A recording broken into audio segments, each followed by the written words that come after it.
Hello there. Welcome into a Friday edition of the show. So glad to have you, whether you're listening on your radio, streaming the show online at extrasports1300.com, or you've downloaded the Extra Sports 1300 app to do your listening. And that app, which is free to download and free to use, is sponsored by Diversus Health. Mental health and well-being for all. It will be a veritable cornucopia of sports topics coming your way over the course of the next 3 hours. Love for you to jump in here. You can call or text into the show at 719-247-1313. The only segment where I can't talk to you is when Rookie from 107.5 The Fan in Green Bay joins me in the next segment to preview Sunday's big-time matchup between the Packers and the Broncos. I like to start with hockey, though. With the 1996 Stanley Cup champions in the building last night at Ball Arena, this year's version of the Avalanche put a beat down on the Panthers that would have to remind that 96 team of what they did to the Florida Panthers in Game 2 of their series. The Avs, they jumped on the double champs immediately. They looked like they were shot out of a cannon in that game. 1 minute, 14 seconds in, Sam Malinsky scores, and the Avs didn't look back. And they didn't let up. They doubled up the Panthers in shots for almost the entirety of the game, had countless odd man rushes. They just looked not just the superior team, but the far superior team up and down the lineup. Every single line, every single D pairing. And they had the better of the two goaltenders as well. 6 different goal scorers last night in the Avs 6-2 win. Now, it has to be said, the Panthers they faced last night are not the Panthers who have lifted the last 2 Stanley Cups. Or lifted the Stanley Cup the last 2 years, to be more accurate. That's not that team. They don't have Matthew Tkachuk for a couple more weeks at least. And who knows when they're going to get back Alexander Barkov. You know, I watched this team live and in person, and you get a different feel for a team when you see them live as opposed to when you see them on TV. I had the chance to go because I had an off day when I was down in Florida during Thanksgiving week. Went and watched the Panthers play the Flames. Flames aren't a very good team. And Florida was the lesser of the two teams. They're not the same. And I think it starts with Barkov. Everything they do, their entire identity is wrapped around what Alexander Barkov does. He would be the guy last night that was going up against Nathan MacKinnon. Right, as he's gone up against either Leon Draisaitl or Connor McDavid in the last couple of Stanley Cup finals. He's the best defensive center in the NHL. And everything Florida does to teams starts with him, and it's made possible because of him. I'm not saying that Barkov shuts down Nathan MacKinnon, but what I will tell you is if Alexander Barkov is playing in that game, you don't see Nathan MacKinnon get that many clean entries into the attacking zone. And you don't see him get off a game-high 7 shots like he did last night. Florida had no answer for Nathan MacKinnon in that game, who with his goal, he also had an assist. One, increases his points lead in the NHL. First player this season to go over 50 points. But with the goal, passes Joe Sakic, a member of that 96 Stanley Cup team, as you recall, for the most goals in Avalanche history. Here's his head coach on getting to watch Nathan MacKinnon blossom into arguably the best player on planet Earth. I mean, whenever you have a guy with that type of determination and leadership style, you want him to have success and you want him to be firing on all cylinders. And he was a horse on the puck tonight. Like, it was – I can't keep track of his milestones because it seems like he's getting one every game. So I don't even know which one you're talking about, but he was really good tonight. He was, and he might have been too much for even Alexander Barkov. But without Barkov in there, the Florida Panthers were completely powerless to stop Nathan MacKinnon. And by extension, the Colorado Avalanche. He didn't stop anybody on the Avalanche all night. But they're missing their best two players. But therein lies the symbolism of last night, I think. Just you take in the entire picture. 96 team in the building for obvious reasons, right? What a great time to celebrate them in this 30th anniversary season. Then by honoring them before the Avs play the team that they beat to win the franchise's first Stanley Cup. But take that into account. Take into account who Florida is, because they could be the worst team in the NHL the last couple of years, and the Avs would still find last night to be the perfect time to honor that 96 team.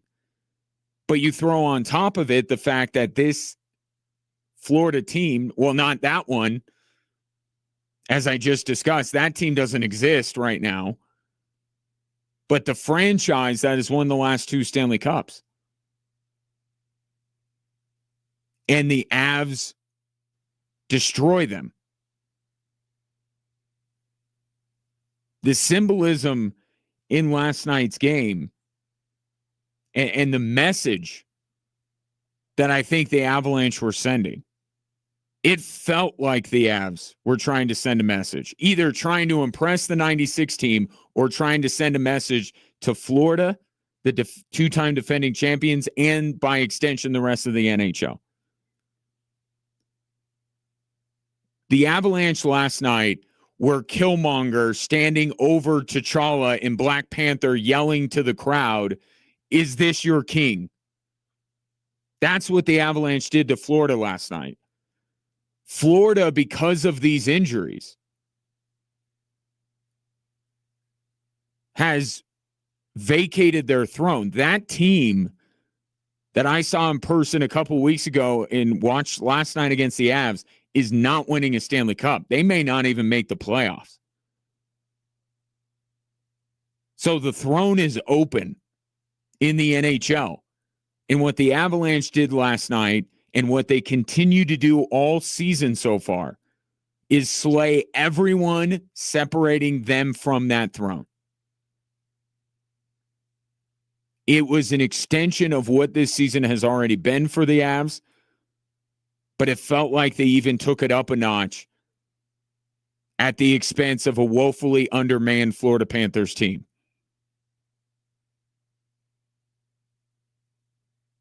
If you hadn't watched a single NHL game this season, that game would have told you everything you need to know. Florida, as currently constructed, is not getting anywhere close to the Stanley Cup final. And the team that looks most primed to take over for them as Stanley Cup champions is the Avalanche. The Avalanche are both, right now, the best offensive and defensive team in hockey. They would be only the fourth team in NHL history to be able to say that. And two of the teams that happened before that were part of that Montreal Canadiens dynasty in the 70s. The best run of success from any franchise ever. That's the company that the Avalanche will be joining if they keep this up.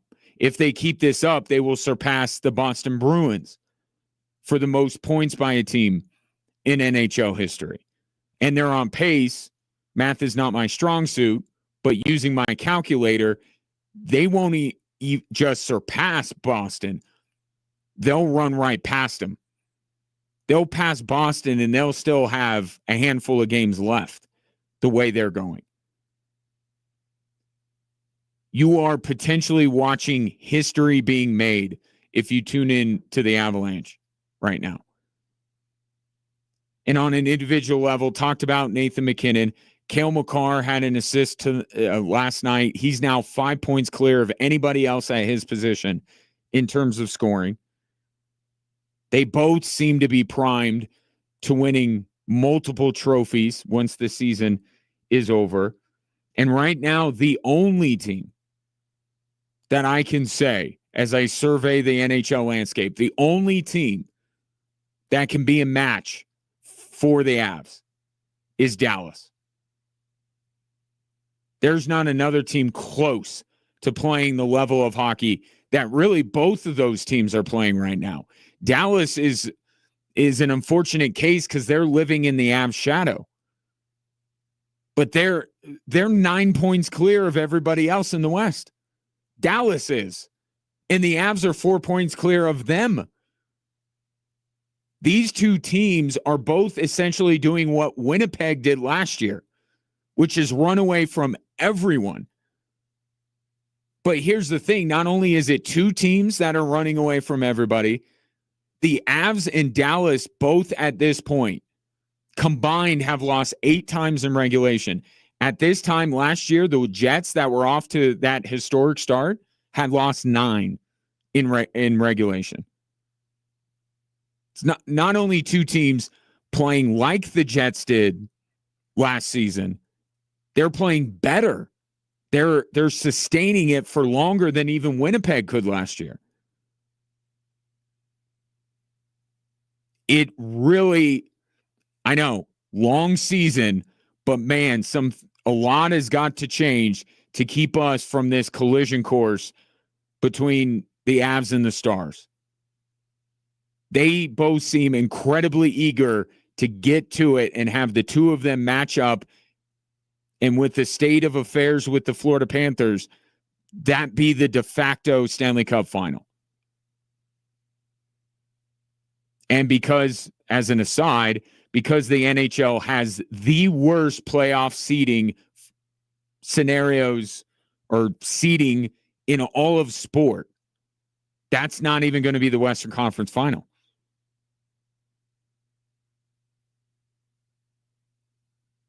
Which is another black mark on this nonsense. It's the best playoff in all of sport.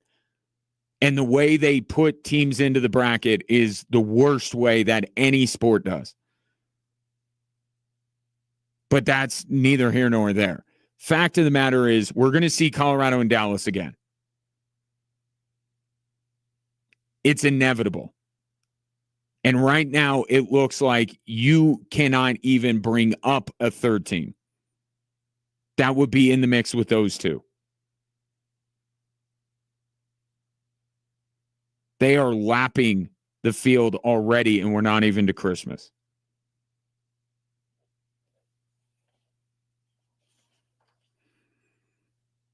But, again, the symbolism of last night with the 96 team in the building,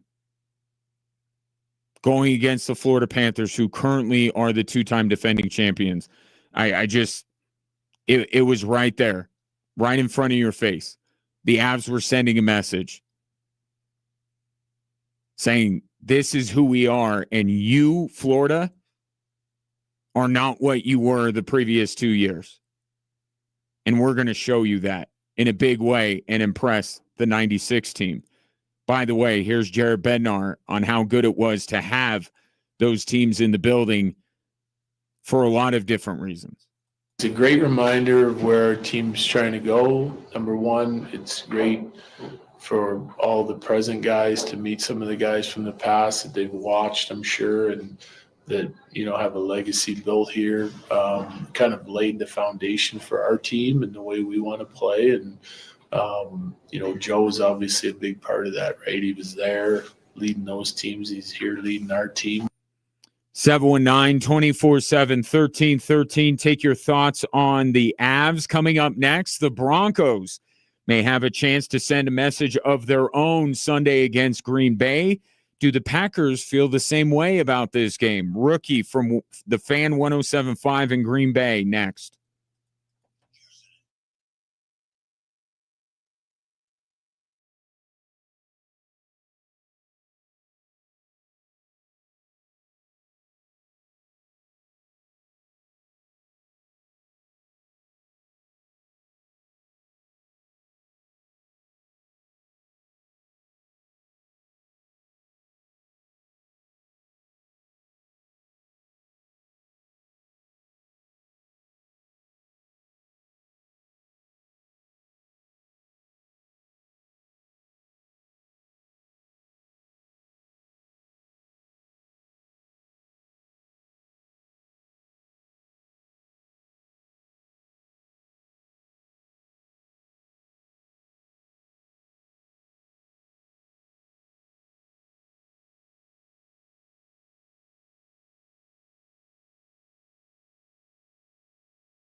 Welcome back, Drive Time Sports. Well, the best matchup of Week 15 of the NFL is in Denver Sunday as the top seed in the AFC. Denver Broncos host the Packers.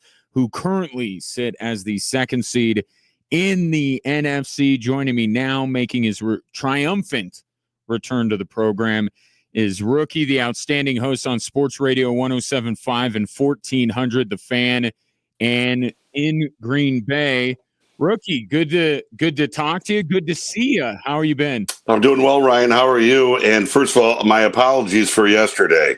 Oh, you're all good. All good. I appreciate you being flexible and joining us today. Does it feel a little like 1997 right now with these two teams sitting where they are? It's not that vibe up here in Green Bay. That got mentioned on my show a little bit this morning because I think your listeners know that I grew up in Denver, or a suburb of Arvada. Shout out to the Arvada West Wildcats, class of '84. So I've got a little Denver and Broncos still in my heart. We did reference that a little bit. There's not a big, rich history between these two teams, right? They've only played, I think, 15 times during the regular season. And then, of course, the one Super Bowl. So it's not like they're hated here in Green Bay. And, a lot of people don't even remember that Super Bowl, or maybe weren't even born when that Super Bowl was played. Knife to my heart, Rookie. Well, I was born, that's for sure. Yeah, I was too. I was too. But the consequence of this game, the Denver Broncos, I think in their fan base is very much looking at this as kind of a measuring stick, maybe the ability to cement their case as a Super Bowl contender. Is that the way that the Packers and their fans are seeing this one? Well, I think that's fair. I think it's fair for both teams, right?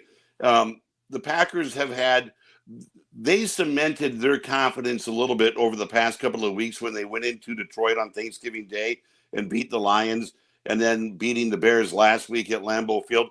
That certainly boosted the confidence of the fans. I certainly think that if you can go on the road and beat an 11-2 football team, that's even going to up the ante a little bit.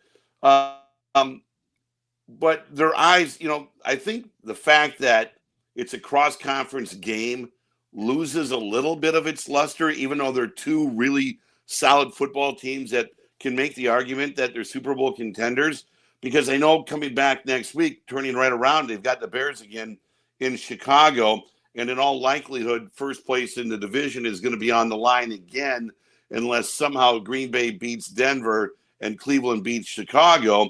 Then the Packers would have a 1.5 lead. But I think everybody's really eyeing next week as, a battle for first place in the NFC North. So I do think it's a measuring stick. I think people realize it's a measuring stick. But going back to what I said, I think it loses a little bit of that luster because it's cross-conference.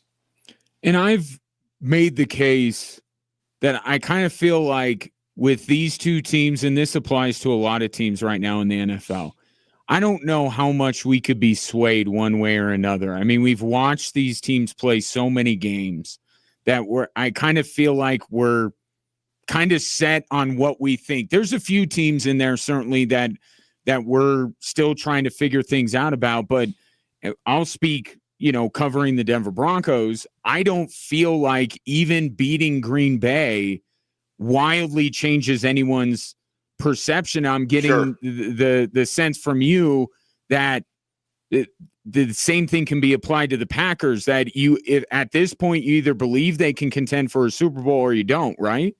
Yeah, I agree with that 100%. The only way that maybe it would change the perception here in Green Bay is, let's say they went into Denver and got blown out or something along those lines. But if it turns out to be a close game, which I would anticipate it to be, Green Bay plays nothing but close games here in Green Bay, and Denver is the master of close games, right? So I would expect this to be a close game. And so unless it really goes sideways for Green Bay, I can't speak for Denver, but unless it really goes sideways for the Packers, I don't think anybody's opinion changes that much. I think opinions would be changed more by the division games that the Packers have left. Again, as I mentioned, they play Chicago next week, and then when they wrap up the regular season against Minnesota.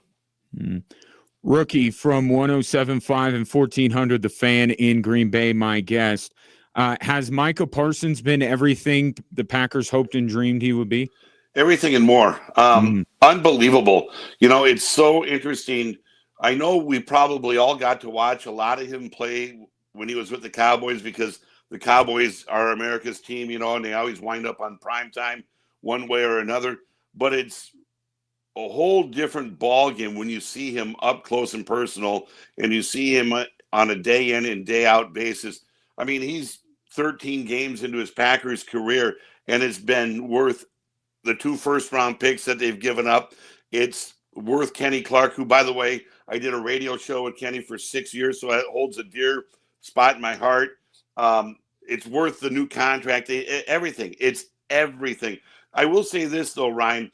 I am interested to see what 2026 looks like with Micah because I think some of what we're seeing this season is fueled by his disrespect or whatever you want to call it, what happened in Dallas, right? So I think there's a little bit, I'm out to show everybody that the Cowboys were wrong and that they should have, worked out a deal with me. And so there's a little bit of that going on, I think. So I'm very curious to see what 2026 looks like. But of course, he's 12 and a half sacks, just like he's had in his, every year. And he's got 4 games to go. So yeah, so far it's been worth every penny and everything that they gave up to get him. What does the Packers defense respect about, and somebody there has an opinion apparently on the Packers wants to chime in. What does the Packers defense respect about Bo Nix and the Broncos offense? I think what they respect about Bo the most is just his toughness and what he's done in his first couple of years there in Denver. I know that they think that they can force some turnovers. I think they feel confident in their secondary, but I think that most of all they just respected his grittiness. He just looks like one of those tough characters that will do anything to win. It looks like he's made out of a different mold, and I just think they respect his character in general. Has Jordan Love added something to his game this year?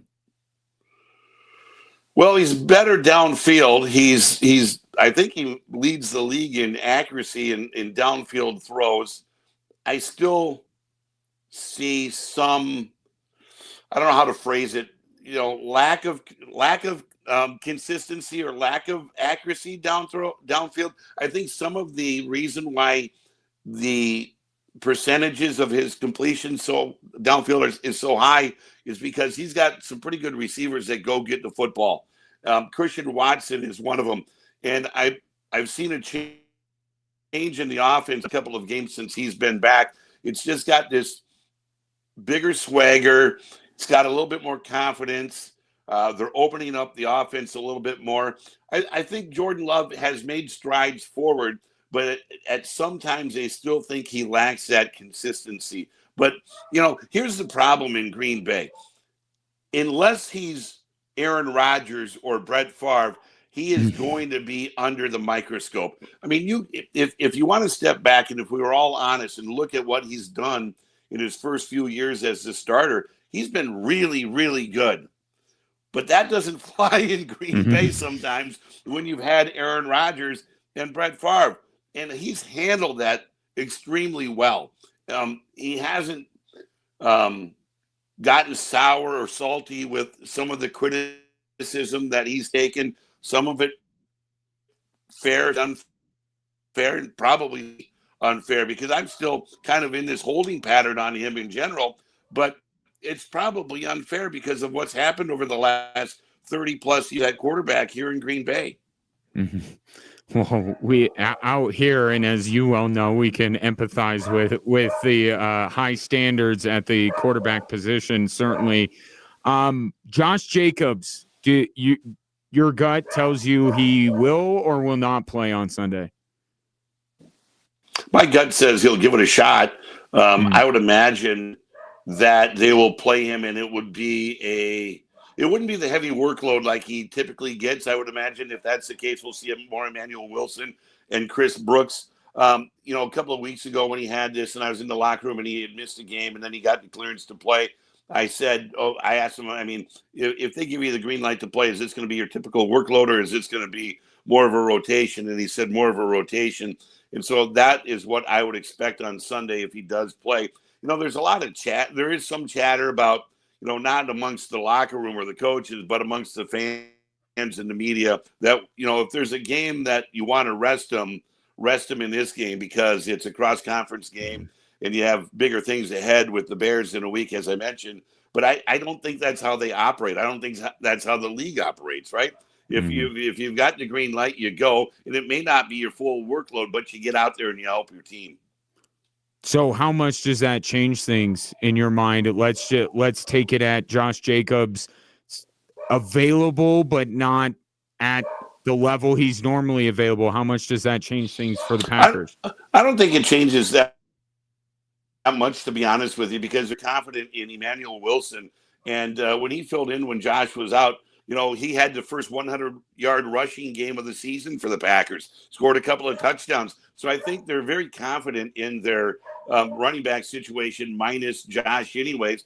Now, nobody's going to confuse these other guys for Jacobs, but I don't think it changes one iota, to be honest with you.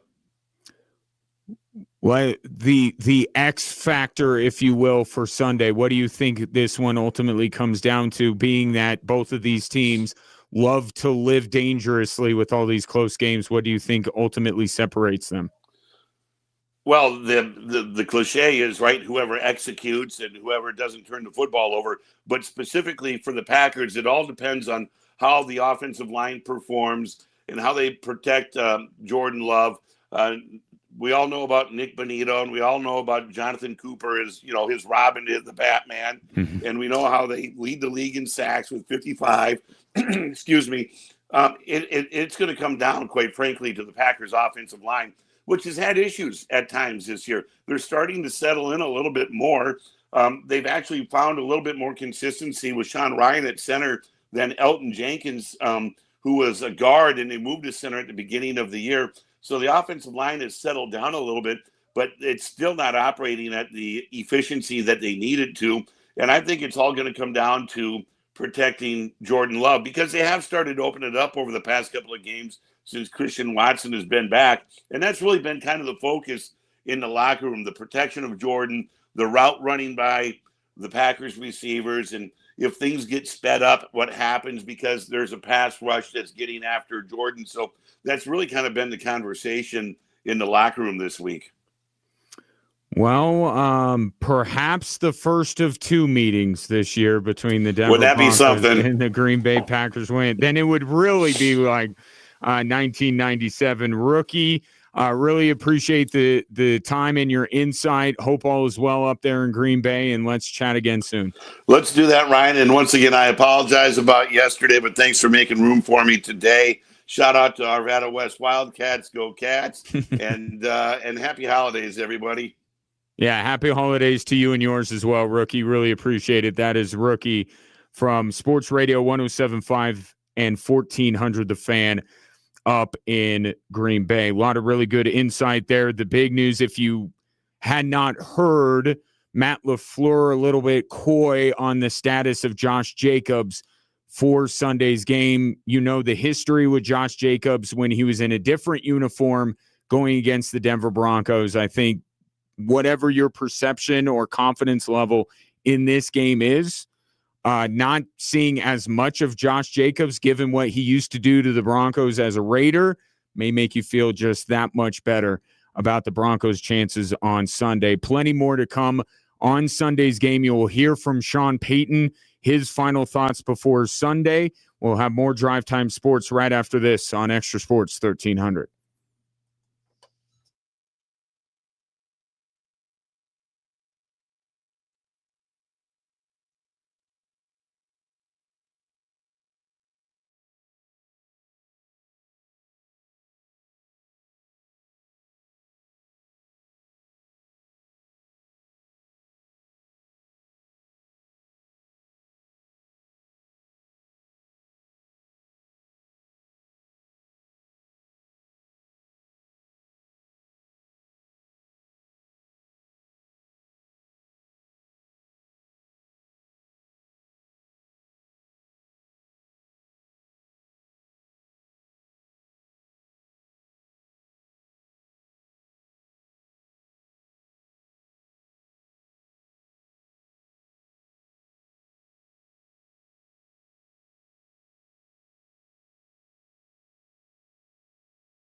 With 51% of the vote, Dylan Orocho from Harrison High School is our athlete of the week.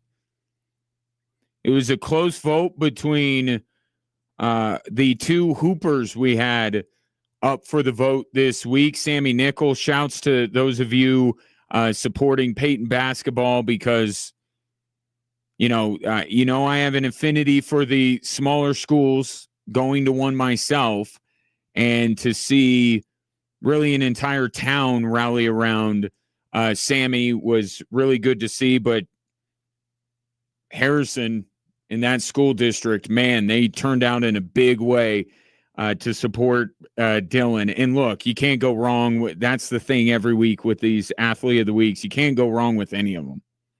We have so many high-level athletes at the high school level in Southern Colorado. So every week, I mean, you could go any direction with your vote, and it would not be wrong. But this week, 51% of the vote went to Dylan Orocho. So thanks to everyone who voted. Congrats to Dylan. And we're working to put something together to get Dylan on the show. So, that's the other thing about these prep athletes. They do a lot. They got a lot going on. Whether it's academics or other clubs or teams. So we're working through it. We'll get Dylan on the show. But for now, just congratulations to Dylan Orocho of Harrison. He is our Extra Sports Athlete of the Week, sponsored by Blackjack Pizza and Salads. Make sure you go to extrasports1300.com and submit your nominations for next week. And on Monday, we'll have 4 new deserving nominees for you to choose from. Start the show by talking about the Avalanche. And again, the symbolism was just right in front of my face. The 96 team in the building playing the Florida Panthers, who had won the last 2 Stanley Cups, and the Avs, just as they do to pretty much everybody, destroyed them. And with Florida, I mean, here's where both sides of that game matter. Usually we focus on just the Avalanche side of things, but the Florida Panthers of the last 2 years don't lose to the Avs 6-2. They just don't. But that's part of it. That it really seems like this team that has had a stranglehold on the NHL for the last couple years, they just can't do it. Not without Tkachuk, who they're going to get back here in the next couple of weeks. We'll see how he plays. But the big one is Alexander Barkov. And there are rumors that he's going to be back before the end of the year, but what's he going to be like? And where's Florida going to be at that point? It's not a playoff team right now.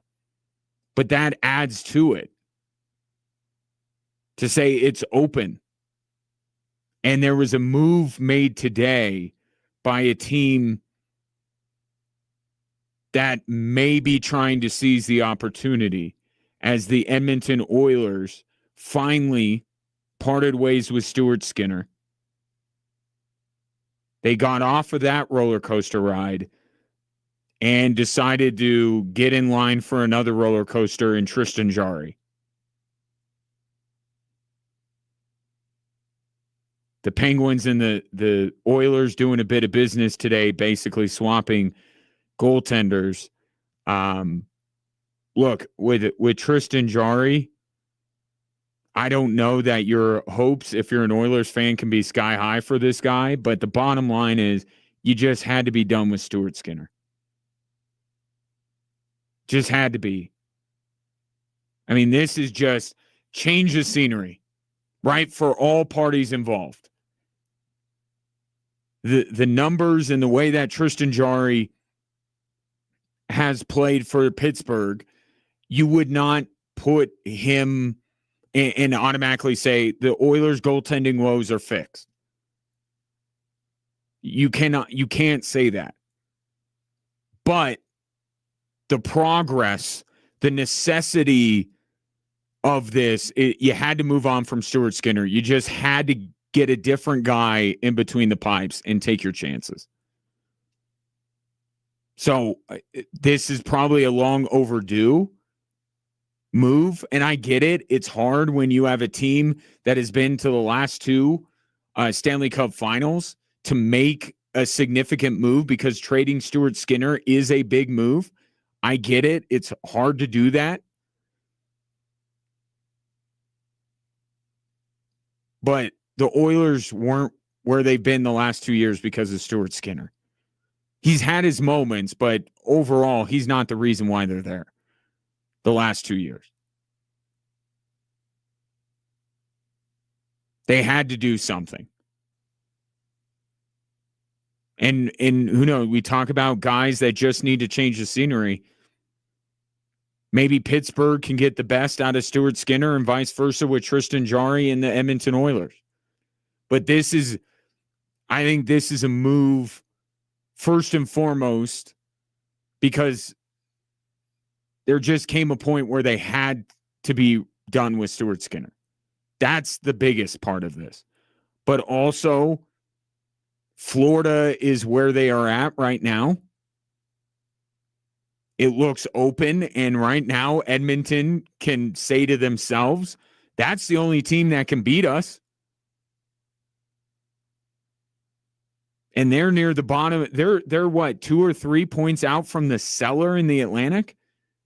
I mean, you want to talk about the opportunity being there across the NHL. Edmonton's got to feel that more than anybody else because they've ran their head up against the wall twice in the Stanley Cup final against that team.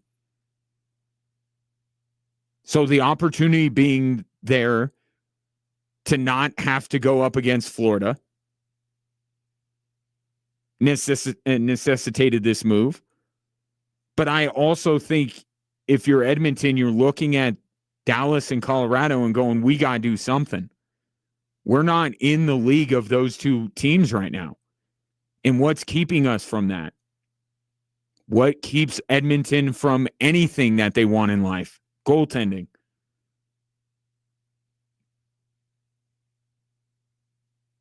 So it's never one reason why a team makes a move.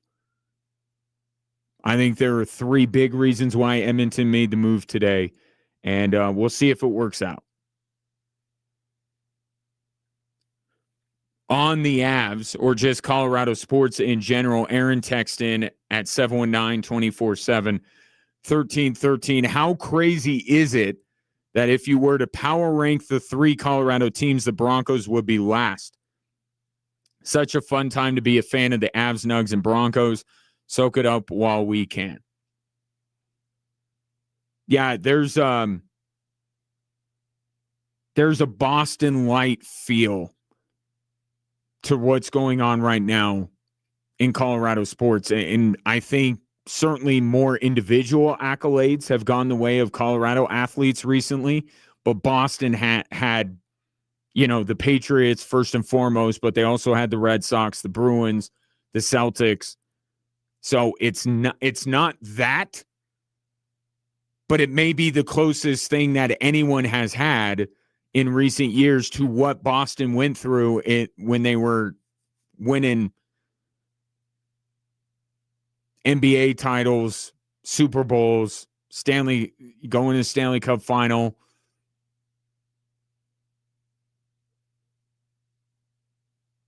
But it's like that line from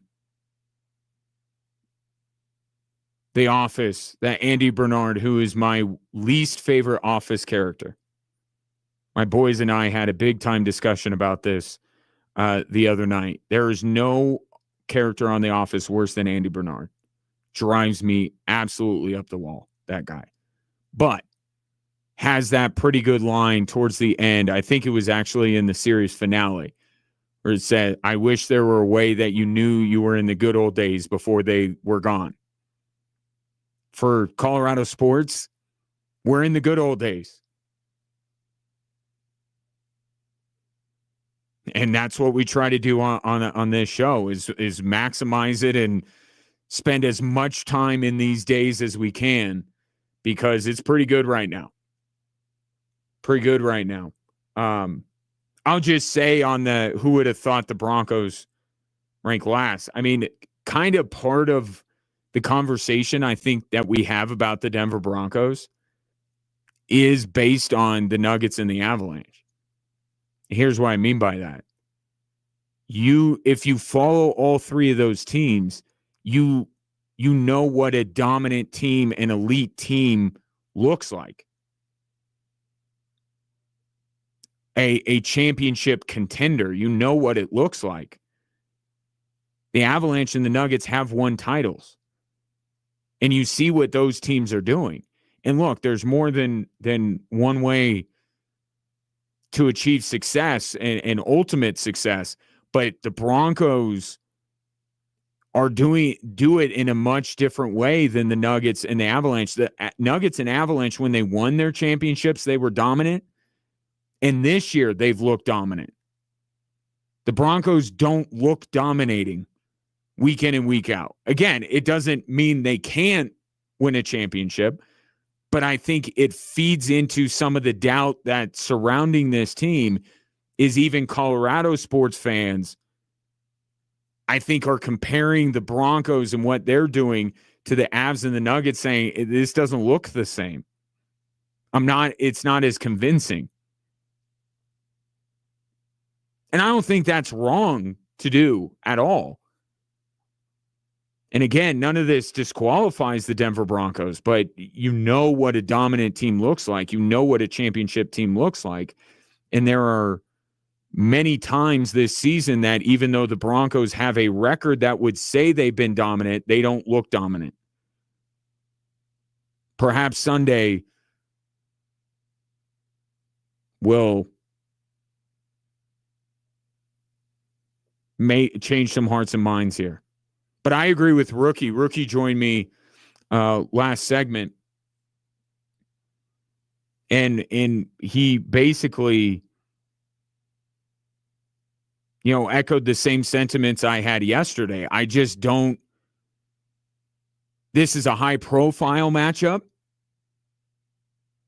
Certainly, this is a showcase game in many ways, but he talked about from the Packers' perspective, like they got the Bears coming up. Like the Broncos is not the more important game to them. And you could argue from the Broncos' perspective next week against Jacksonville, even though Jacksonville right now doesn't feel like a threat to Denver in the top overall seed, that has more consequence to it. So that's what I'm having. Like, it's not that I'm not intrigued by this game. I am. I absolutely am.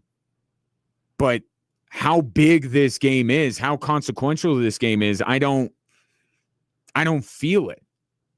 Because I think both teams have games that are more consequential to them immediately after this one. But that's why we have a term like showcase game. Showcase. Let's see a couple of the teams near the top of the standings. Let's see them head to head. Talk more about the Broncos coming up. This before we leave this topic of the Oilers trading for Tristan Jarry. I like this from Tom, and it actually feeds into a conversation I want to have a little bit later. It says Phillip Rivers is coming back. Why don't the Oilers bring back Grant Fuhr? My guy I used to do the Air Force games with on altitude, Nick Gismondi, best buds with Grant Fuhr. And I know, talking to him, Grant Fuhr could get out there. He could make a couple of saves if called upon. But to Tom's point with Phillip Rivers, I mean, is Pandora's box a little bit open in terms of the old heads?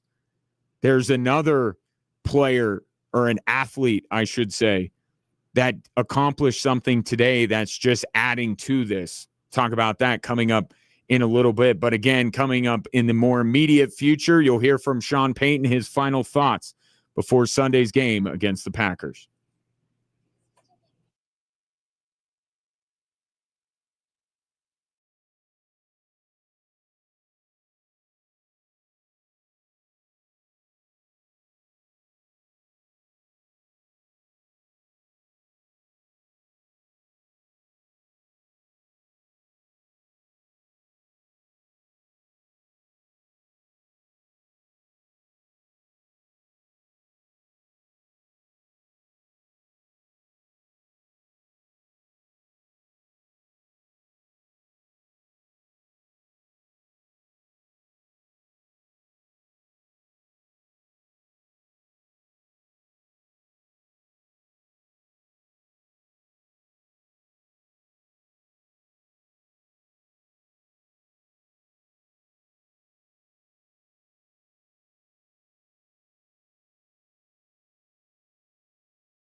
Welcome in, hour 2 on this Friday. Appreciate you tuning in.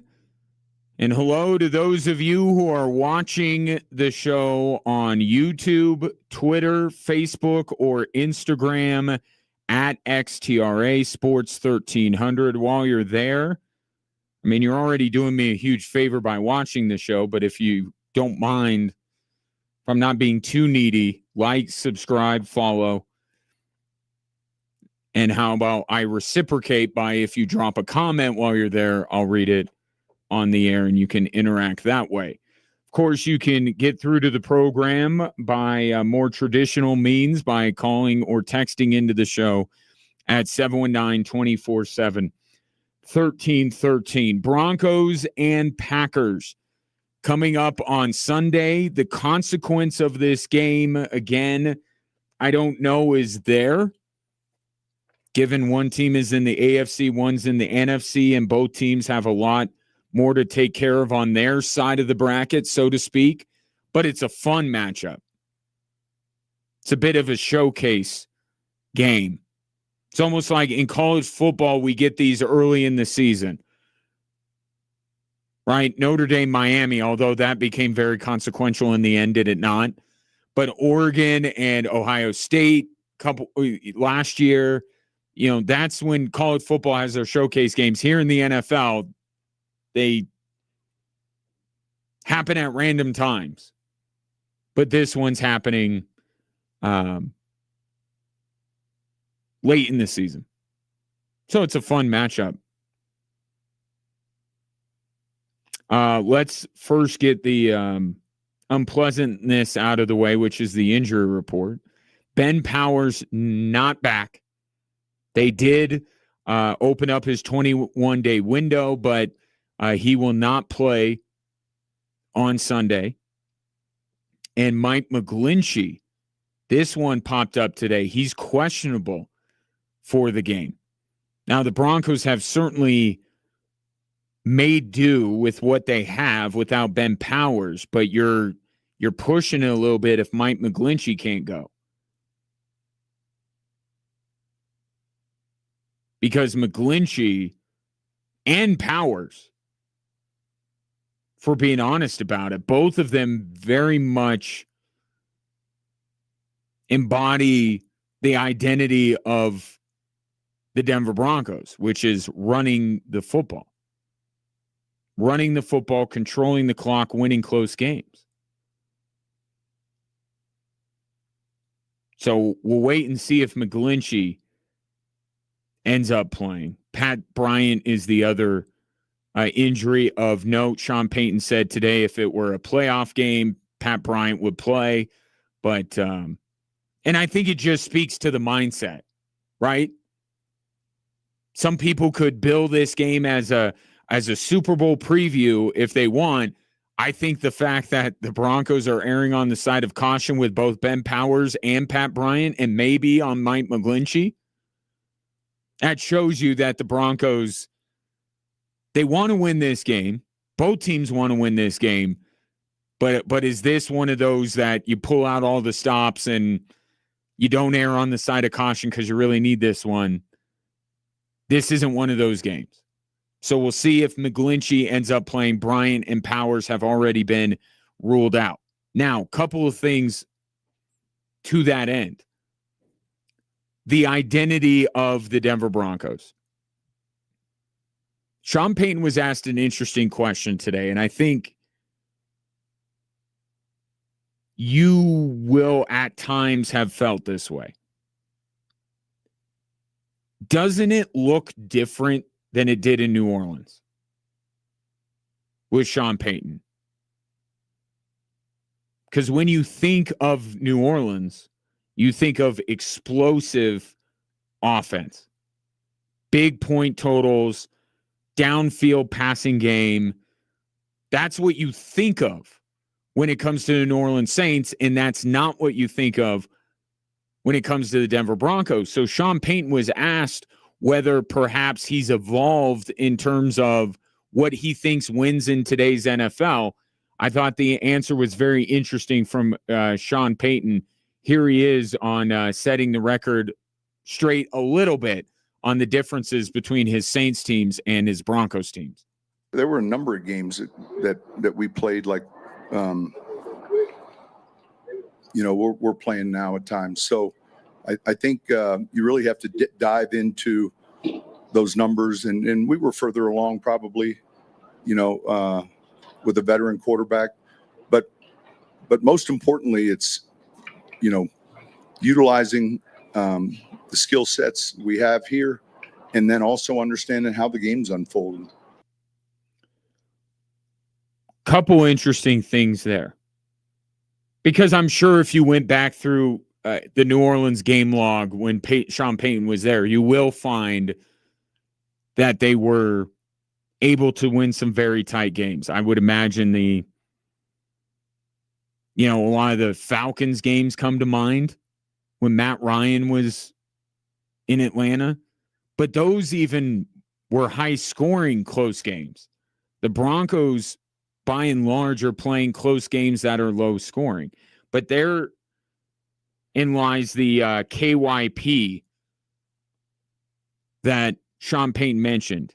He talked about skill sets. I'm saying knowing your personnel.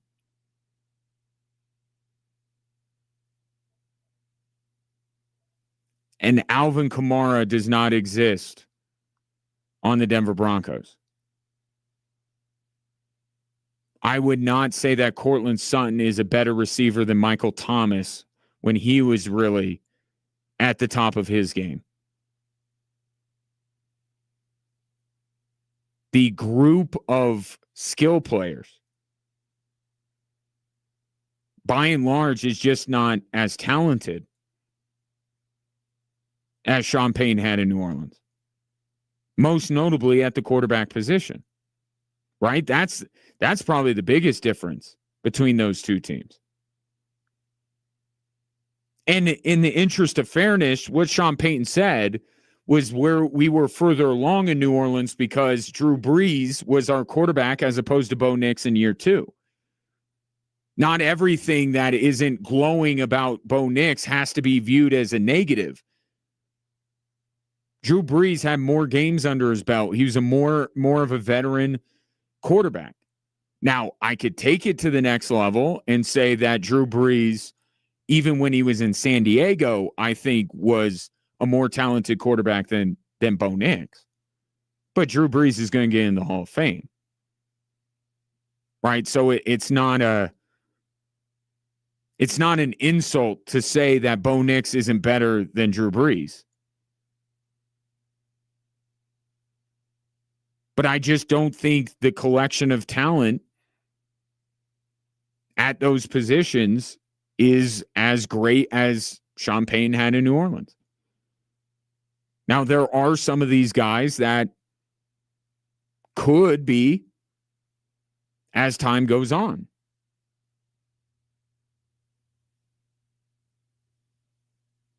Right? There are young players, most notably right now, R.J. Harvey.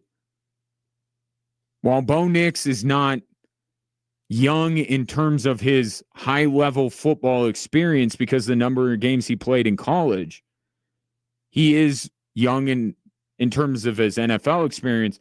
R.J. Harvey is your typical rookie. Like, he's young, and he has room to get better. Here's Sean Payton talking about R.J. Harvey taking on this bigger role that he has the last couple of games. He's a young player who's now all of a sudden went from part of a role to now a little bit more of a role. And again, when we saw him in college, we thought his running skill set was something. And sure, there's a few different schemes now maybe than he had in college, and yet he's got good vision, contact balance. It's hard to get him to talk. He's quiet, but he's quietly smart. And this is another game, if you want the most consequence that can come from this, I think it's based around R.J. Harvey. You saw him pop a little bit against the Raiders. Now you see it now you need to see it against a much better defense in Green Bay. In fact, down the stretch, I believe 3 of the top 10 rush defenses in the NFL are on the Broncos schedule, including Green Bay and Jacksonville next week.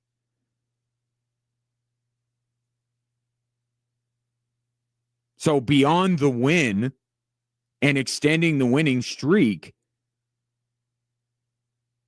I think the most important thing for the Denver Broncos is continuing the progression of RJ Harvey. But if Ben Powers is a no and Mike McGlinchey is a maybe no, can they still continue the progression of RJ Harvey without 2 offensive linemen? One hasn't really affected them too much. 2 might.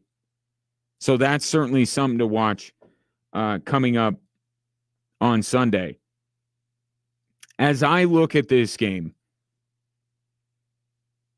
I think ultimately this game will be decided on who makes more explosive plays. Jordan Love, over the last few games, has been able to hit a lot of deep balls. And Bo Nix's inability to do that has been brought up on a number of occasions this season. And an explosive play doesn't necessarily have to be a 30-yard throw down the field. It could be RJ Harvey getting a big run. It could be, I talked about Marvin Mims earlier this week and the necessity to get him more involved if this Broncos offense is going to ratchet up a level.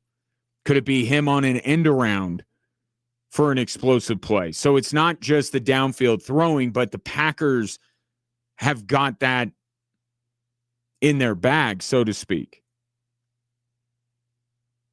And Rookie from 107.5 The Fan in Green Bay last hour talked about the receiving core of the Green Bay Packers being a bunch of guys that can go up and get those passes. When we've talked about Bo Nix's inability to complete passes down the field, yeah, a large part of that is his accuracy or lack thereof. But we have seen it numerous times. The receivers downfield, Troy Franklin is the one that immediately comes to mind, not being able to catch a really good thrown ball by Bo Nix. And Jordan Love has better accuracy downfield, I think, than Bo Nix, but he also has a group of wide receivers who that's their game. Christian Watson, Romeo Doubs, these wide receivers are built for the deep passing game. I don't know that many of the Broncos receivers are built for it or certainly have shown the ability to do what Watson and Doubs have done. So I think there's an easier way to foresee the Green Bay Packers being able to hit explosive plays and the Denver Broncos not. But here's the great equalizer, because it has been every game that the Broncos have gone up against a more dynamic offense than their own, which Sunday would qualify. Benito and Cooper and Allen. The pass rush of the Denver Broncos. That's the equalizer. Yeah, the Packers have explosive play ability. And one name that should come to your mind that should send shivers down your spine when I say that is Riley Moss. This does not appear to be a good matchup for Riley Moss. And I would guarantee you that that is the first guy, and it's obvious, right? I mean, you know that Riley Moss is the obvious first guy that teams look at, but the Packers have the ability to really put him through hell for 4 quarters, like we have seen from Riley Moss on numerous occasions. But the Packers offensive line, not as good as the Broncos offensive line. There will be the chances for the Broncos pass rush to get to Jordan Love to keep him from completing the deep passes. If he has time, I think they're going to eat up the Broncos secondary, Riley Moss in particular. But if Jordan Love doesn't have the time, and he's good, he has mobility, he can buy time. It's not going to be easy, even if Benito and Cooper win their one-on-ones, they're still going to have to corral Jordan Love. But if they can do that, then that will keep the Packers from being able to get those explosive plays. But I think the team that has more explosive plays is going to win the game. And the number could be 2-1. Right? I think that's what the Broncos would like. They limit all of Green Bay's ability to get explosives, and they get one or two at the exact right time. I think they take that, and I think it's possible. But the team that is able to hit more of those explosive plays, I think, is going to win on Sunday. As far as a prediction goes, I mean, if you're betting, the value is on Denver. How could you not? A team on a 11-game winning streak, unbeaten at home, underdogs at home, the value is on Denver. But in terms of just picking this game, I think the Packers will win this game. I do. I think they'll be the team that is able to get more explosive plays. And I feel like the winning streak that the Broncos are on, it's going to end at some point. I don't see this team finishing out the regular season having not lost a game since 3 months ago. I think it's going to end at some point. And I would say with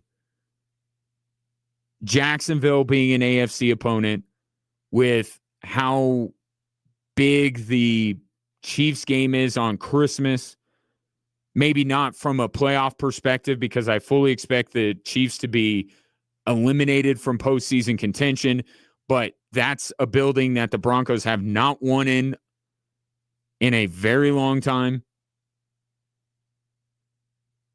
against Mahomes. So I think they really want to win that game, even if they don't need it to win a division.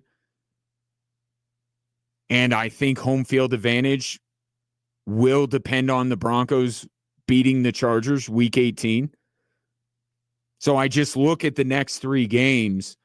It's the quality of the Green Bay Packers, but it's also the next 3 games. I feel like those are games that the Broncos are going to be even more locked in for. So this would be the game where if there's any slipping from the Denver Broncos, this would be the game. And the Packers are a good enough team to exploit that. So prediction-wise, I'm going with the Packers, but I don't begrudge anyone to put a few bucks down on the Broncos. Being home underdogs, the value is with them 100%. Take your thoughts and predictions for Sunday, 719-247-1313.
Getting ready for week 15 in the National Football League. Got a pretty good one last night as the Atlanta Falcons rallied from 14 points down to beat the Tampa Bay Buccaneers. The most unfortunate thing about last night is that the Buccaneers are now 1-6 in their creamsicle unis. And it's unfortunate because there are 3 teams in the NFL that I submit should permanently go back to their throwbacks. And they are the New England Patriots, the Denver Broncos, and the Tampa Bay Buccaneers. But even if the NFL allows them to do that, why would they? They hardly ever win. I think their last win was the first time they wore them. The first game they brought them back, I think they won. I don't think they've won since. So any chances of the creamsicle unis being and look, the Buccaneers have great uniforms. I'm just speaking to how awesome the creamsicles are. There's no chance that they'll bring him back with the record that they have.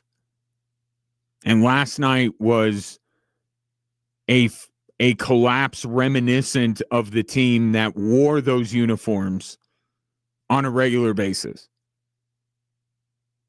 And while he looked really good doing this at the postgame podium, wearing his creamsicle gear, Todd Bowles was not happy.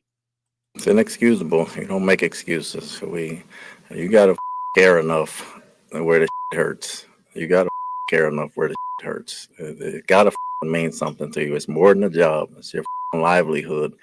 How well do you know your job? How well can you do your job? Well, you can't sugarcoat. It was inexcusable, and there's no answer for it. There's no excuse for it. That's what you tell them in the locker room. Look in the mirror.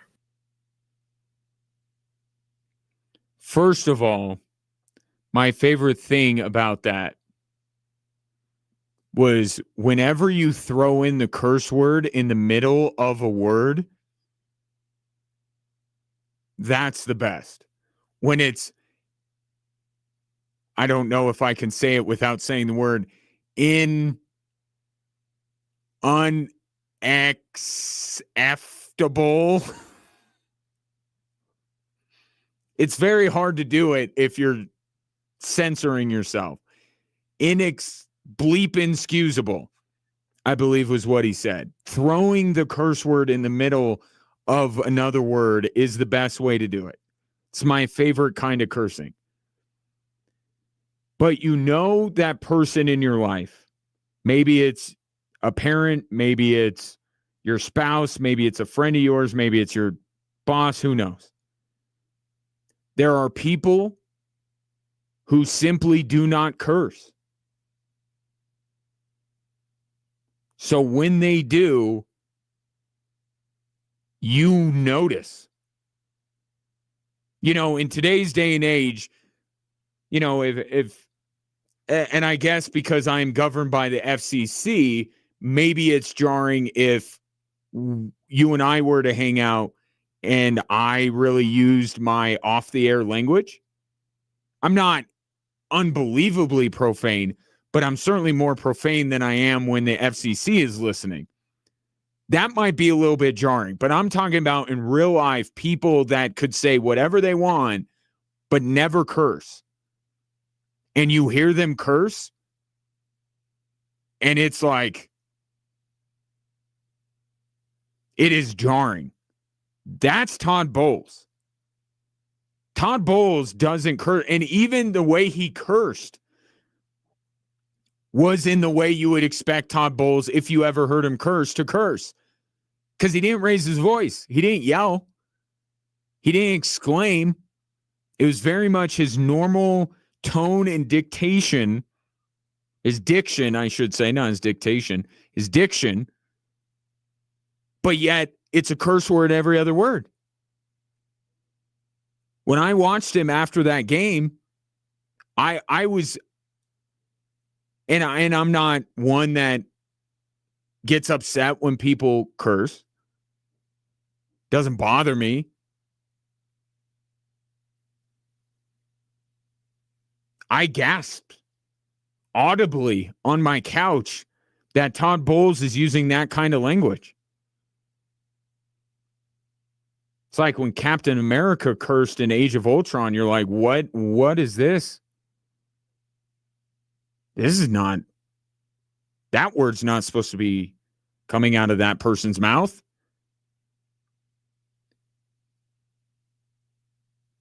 But what that was Todd Bowles' last stand as the head coach of the Tampa Bay Buccaneers. There is only one of two ways that this is going to go. There is no third option. The Buccaneers are either going to listen to what Tom Bowles said, have the reaction that I did, and they are going to get right, and they are going to reclaim their place as a Super Bowl contender. We are about to see the best of the Tampa Bay Buccaneers, or this loss and that tirade will turn out to be a sign of a collapse by the Tampa Bay Buccaneers, and they may miss the playoffs entirely. They may still get in, because I said at the beginning of the season, Carolina is going to be better than people think, but I didn't have them winning the NFC South. So, but that could still manifest itself of Tampa Bay gets in as the tallest toddler, so to speak, and then get absolutely destroyed in the first round of the playoffs. That's the way that can manifest itself, even with Tampa getting into the postseason. But there's no third road here. Either this tirade is going to go down in history as on the same level down in Florida as that famous Tim Tebow speech, and this will galvanize the Tampa Bay Buccaneers, and they will ride this all the way to the NFC Championship game, or this is going to be the clip that is played on SportsCenter over and over when the Buccaneers announce that Todd Bowles has been fired. This is Todd Bowles either at the end of his rope and having no more answers, or this is Todd Bowles going, I got to do something. And the great coaches do that, right? The great coaches have the ability to call out their team and bring out the best in them. So either this is going to fall on deaf ears, and this will be the last thing we hear from Todd Bowles before he is fired, or this will be the stroke of genius, the button push that the Tampa Bay Buccaneers need to be what I thought they could be this season, which is a dark horse to go to the Super Bowl.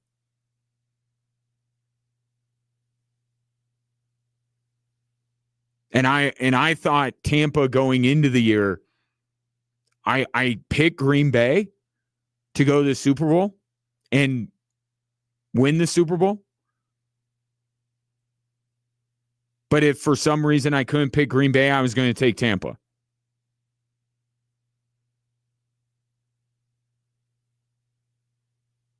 So you can add the Tampa Bay Buccaneers and you can add the NFC South as one of the non-Broncos things that you watch down the stretch, because we have a race in the NFC South and only one team is getting in. And the NFL schedule makers, this is why they don't beat the allegations that it's scripted. Tampa and Carolina play twice in the last 4 weeks of the season, 3 weeks of the season. Now, if I'm doing my math right, they play twice. They haven't faced each other at all. Think about that. Yeah, they line up a lot of divisional opponents at the end, but twice?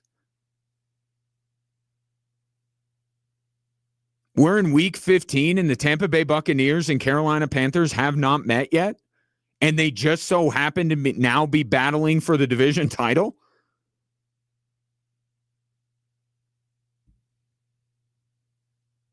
There's your daily conspiracy theory about the NFL being scripted. Tampa and Carolina play for the division twice in the last month of the season.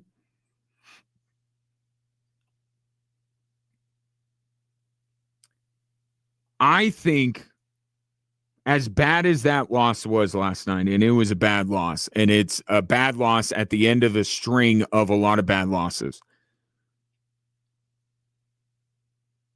I'm going to be optimistic. I think this is going to be the thing to galvanize the Tampa Bay Buccaneers.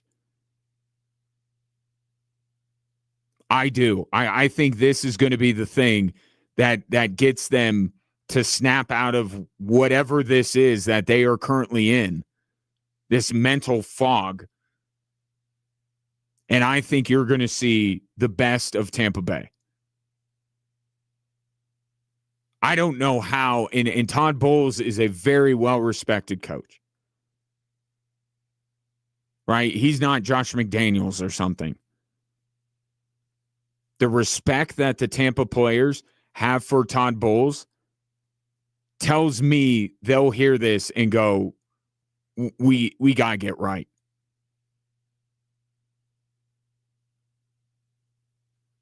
And what also helps me get to the conclusion I have gotten to, last night was the first time in a very long time that Tampa has had Tristan Wirfs and Mike Evans.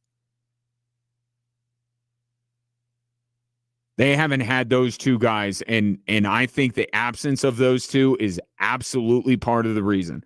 Not that it excuses Tampa Bay, and it certainly doesn't excuse them last night because they had both of them. I'm not saying that it's okay for the Tampa Bay Buccaneers to lose the games they've been losing because they don't have Mike Evans and Tristan Wirfs.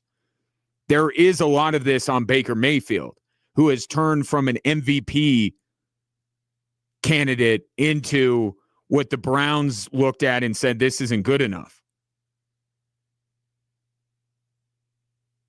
But also with that, if you want to call it a tirade, he's so soft-spoken, I don't even know if you can consider it a tirade. But whatever that was from Todd Bowles, plus getting back Tristan Wirfs and Mike Evans,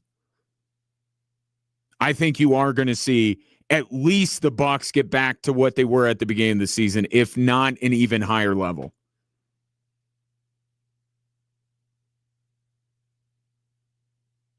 But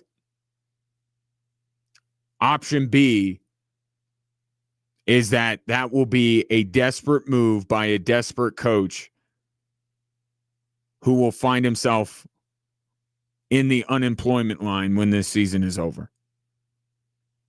There is no middle ground here.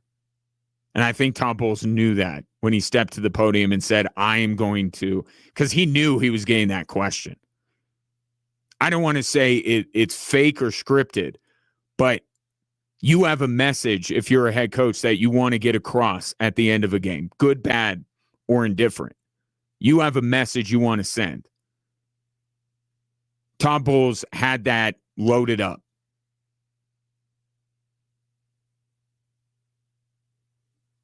I think he's trying to save the Bucs season with that. NX bleeping excusable. The loss for the Tampa Bay Buccaneers last night against Kirk Cousins, no less. 719-247-1313. Back after this.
We are coming up on the end of the calendar year, and at this time of year, we start to kind of look back and think of the biggest sports stories of the year, and I don't know that where it will be on the list,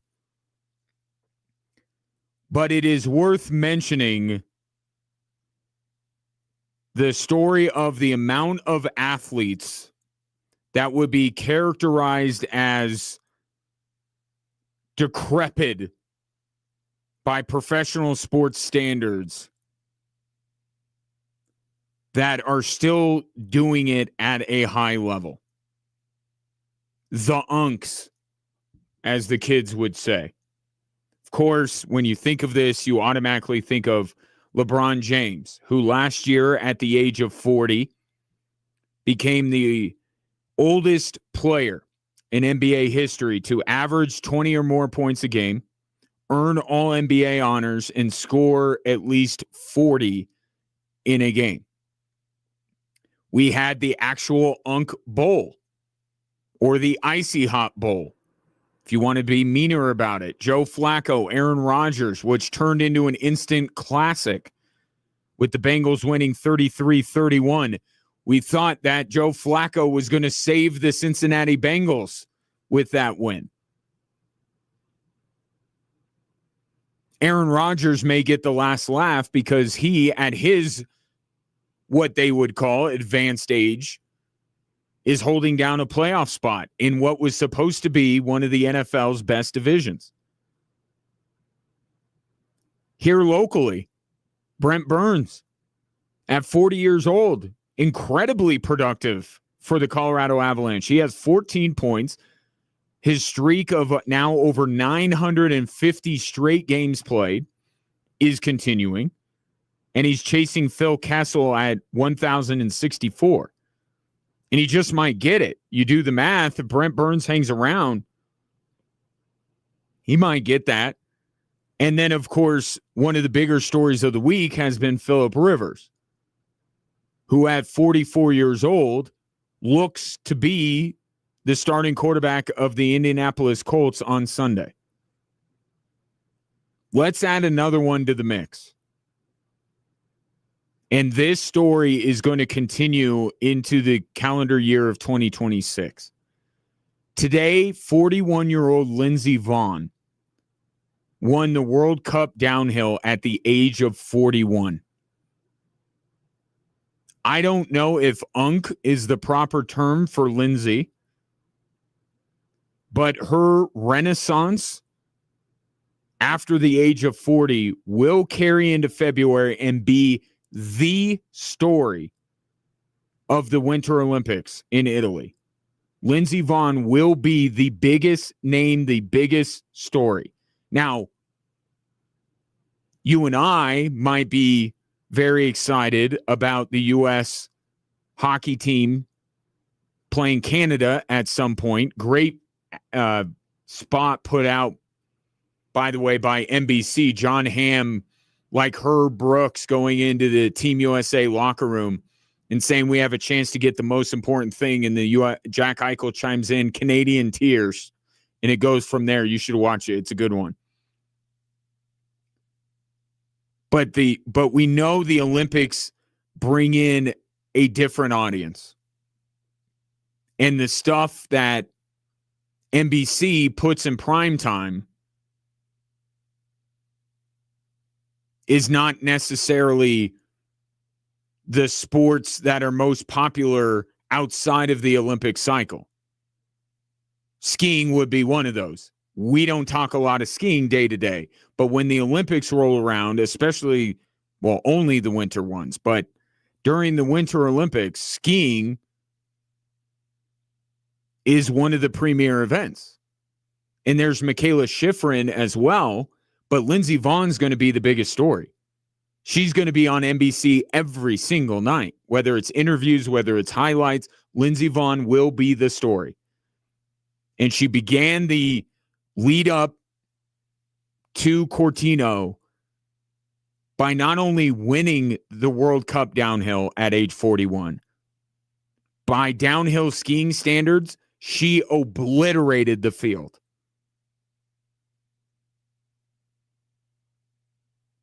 Vaughn, after her run, knowing how good it was, hit everyone with a Steph Curry sleepy night-night.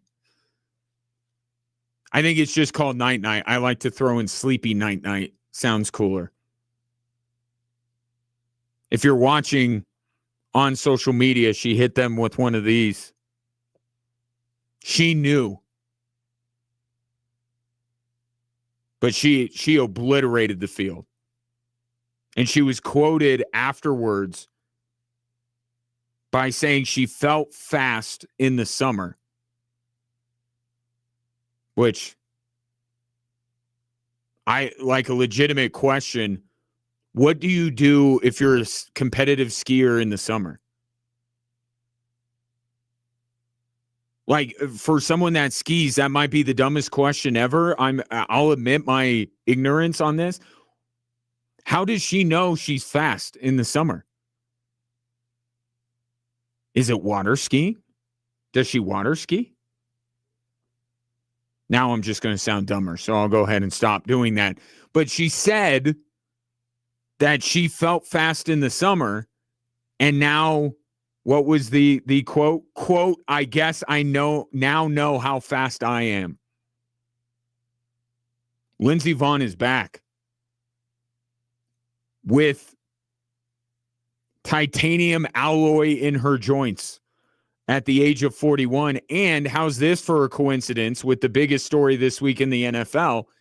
She also has been retired for 5 years.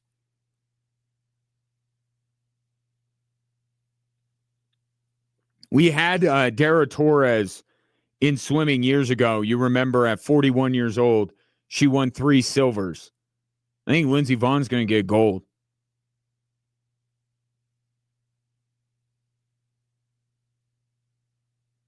And 40-plus-year-old athletes is not a new phenomenon. Right? The one that immediately comes to mind, Satchel Paige. Not that I was around to see him, but when I think of athletes competing until an advanced age, I think of Satchel Paige. But there have been athletes every generation. But doesn't it feel more prevalent right now? Doesn't it feel like it's more of a story right now? I think it does, and I have a theory as to why. In our sports culture, we are very quick to anoint. Right? Just in general. Sometimes we anoint and we turn out to be correct. Sometimes not so much. But we are very quick to find the next phenom and dote on him or her and say they're the greatest thing that has ever happened to the sport. We do that. It's just our human psychology. We want what's new. We want what's different. And especially in the sports world, we love to go over the top and be hyperbolic with our opinions. Yours truly is not an exception to that rule. On occasion, I will say.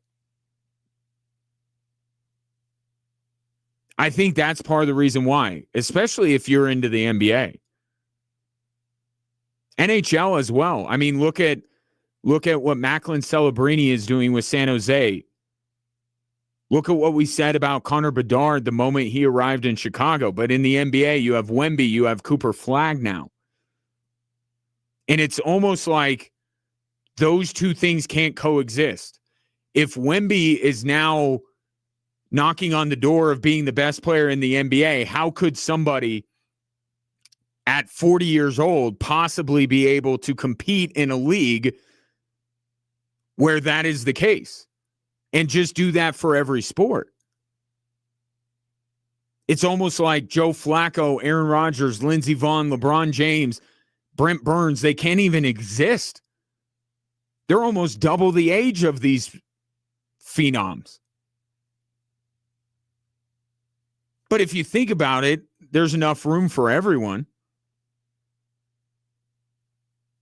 Right? And with sports science and the advance of medicine, It should be more prevalent that athletes are competing at a higher level for longer. It should make some sense that Lindsey Vonn, with titanium joints after a 5-year absence, can come back and win the World Cup downhill. It's remarkable, but I don't know if it should feel like it defies logic the way it does. But to me, the Phillip Rivers thing is going to push this even further. All signs point to him being the starting quarterback for the Indianapolis Colts on Sunday. In that sport, which not only the physicality of the NFL, which everyone is seizing on, right? How's Phillip Rivers going to handle one of the Seahawks pass rushers hitting him, right? But the team nature of the sport, like Lindsey Vonn was only responsible for Lindsey Vonn. She had to get herself right. Phillip Rivers, not only are there the questions about Phillip Rivers, there's a bigger question about the entire Colts team. They had a 99% chance of making the playoffs like a month ago. They're spiraling. Phillip Rivers is not just being tasked with beating Father Time himself and being able to go out there and perform at the age of 44. He is tasked with lifting up an entire football team and saving their season.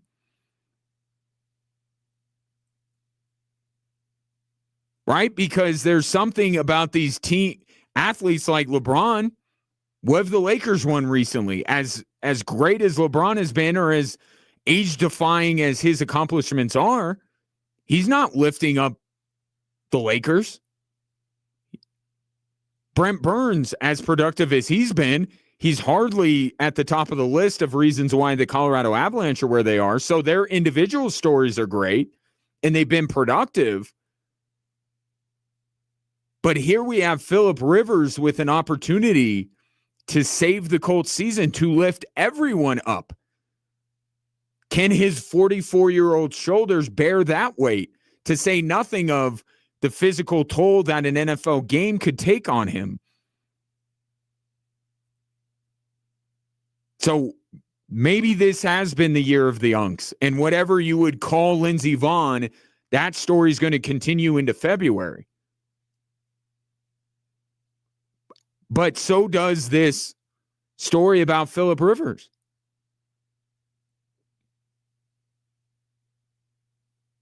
And maybe these two stories push this even more about how athletes that maybe people would want to put in a retirement home are saying, no, I still have more to give. 719-24-7-1313. We'll hit the three stories that are driving the show next.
Hello there, hour 3 on this Friday. Great to have you, whether you're listening on air, online, or through the Extra Sports app, or whether you're watching on any number of social media platforms, whether it be YouTube, Facebook, Instagram, or Twitter. The handle is the same at XTRA Sports 1300. This is an interactive experience, so if you would like to give your thoughts, you could do so either by dropping a comment on social media, or you can call or text into the show at 719-247-1313. Perhaps you would have a thought or two on the 3 stories that are driving the show.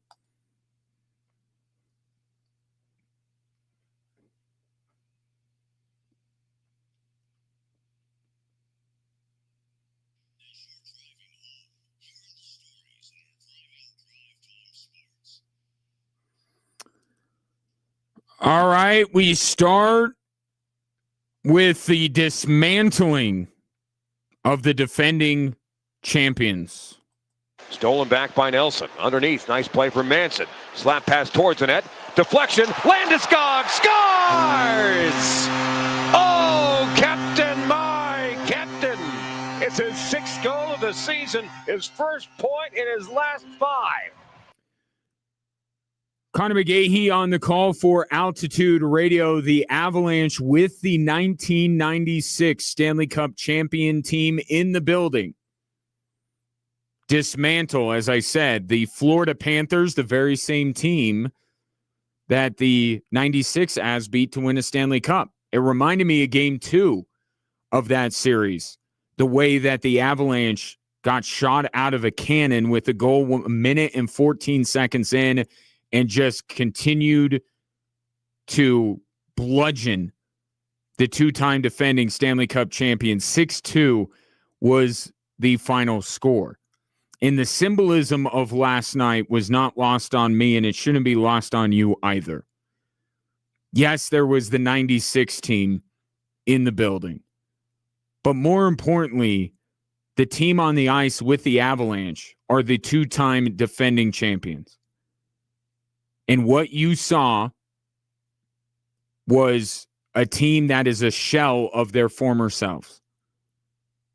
With no Tkachuk, no Bobrovsky, and especially no Alexander Barkov, the Florida Panthers are not nearly the team they have been the last 2 years.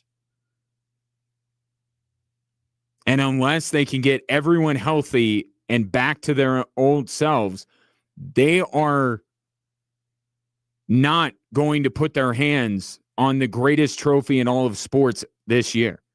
There is no way the team that met the Avalanche last night is capable. I don't even know that they're a playoff team as currently constructed. But you wouldn't be either if you were missing guys that are as important to your team as Barkov, Tkachuk, and Bobrovsky. And then on the other side of the ice, you saw a team that makes a habit out of decimating their opponents.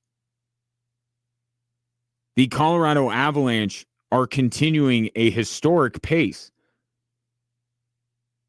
in which they may end up becoming the 4th team in NHL history to lead both the NHL in goals for and goals against, meaning the most goals scored and the least goals given up, and they may surpass the Boston Bruins of a few years ago in terms of the number of points that they will accumulate throughout the season.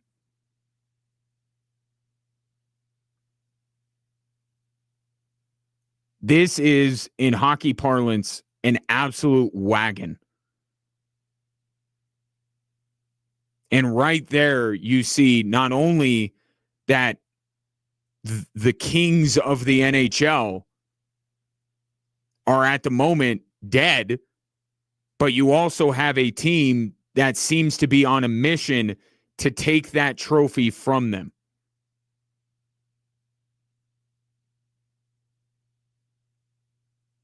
And I always go back to this. The player that embodies all of this is Nathan McKinnon. And his role in last night's game, I think encapsulates perfectly what I'm talking about. Nathan McKinnon would have to deal with Alexander Barkov if he were healthy.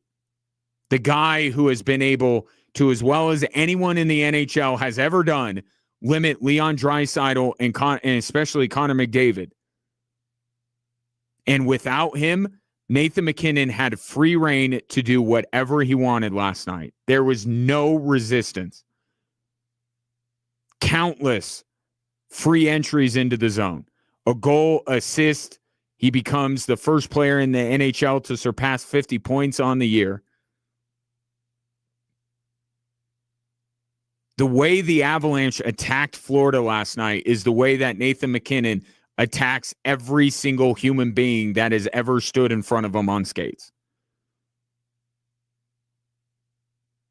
And you have right now two teams that seem destined to meet.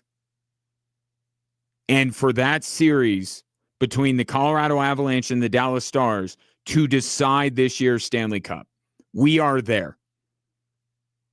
There is no one else in the league that looks to be on the same level as Dallas and Colorado.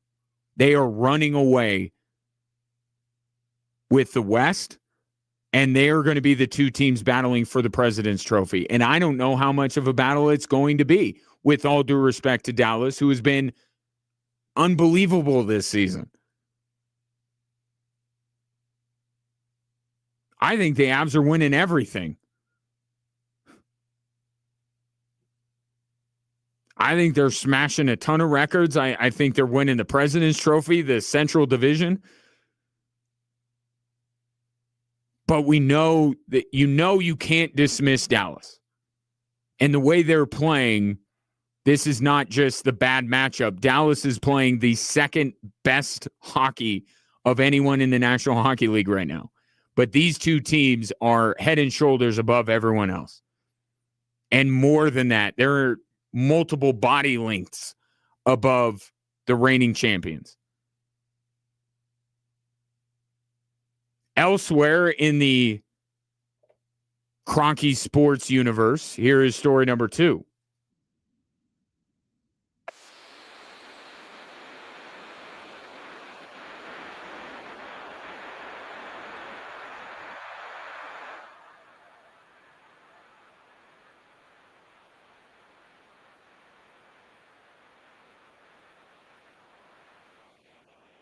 Cause on the call for Altitude Radio. The Nuggets cruise to a 136-105 win over the Sacramento Kings. Nikola Jokic, stop me if you've heard this one before, the best player on the court, led everyone in scoring last night with 36 points, 12 rebounds, 8 assists. And the Nuggets put up 136 points, and I don't think Jamal Murray even played that well. Still without Aaron Gordon and Christian Brown.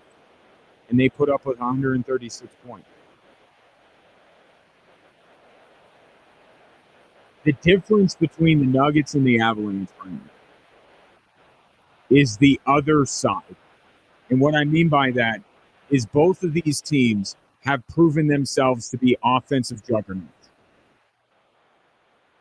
You look at the highest scoring duo in the NBA, the highest scoring combination in the NBA. 2 out of the top 3 are Jamal Murray and Nikola Jokic. How is this possible? One duo is when Jamal passes it to Jokic, and the other is when Jokic passes it to Jamal. The Nuggets, because of injuries, have had to rotate some players. 3 of their lineups that they have put out there are among the 10 best that we have seen this year in the NBA in terms of efficiency. Which proves my long-held point. Anyone can look good next to Nikola Jokic, even Spencer Jones, Peyton Watson, and whoever else they might want to put on it. Plus, you have the depth. Jonas Valanciunas was great last night, so was Tim Hardaway Jr. The Nuggets have the best offense in the NBA. But what they have not had, largely due to the two injuries I just mentioned, their defense has not been great. They need Aaron Gordon and Christian Brown. What's separating them from being the NBA version of the Colorado Avalanche, which is actually the Oklahoma City Thunder? As much as it may pain Nuggets fans to come to that realization, the NBA version of the Avs is OKC. They are dominant on both ends of the floor. The Nuggets are only dominant on one end of the floor right now. Now, you can forgive that because they don't have Gordon and Christian Brown. But it's just the fact of the matter right now. Still, without those two, the Nuggets continue the best start in franchise history. They are an offensive juggernaut. The Avs are a juggernaut. Period. Easy win for the Denver Nuggets last night. 11 straight road games. They've had a rough stretch of it at home lately, but 11 on the road, that's impressive. And then their story number 3. We're going to be ready to go on our side, and I know they're going to come in with a really good plan. I know it's going to be a really good football game. And, it's pretty much going to be playoff football. And that's what you get to December, and at the end of the season, that's what you're playing for. We're extremely excited about it.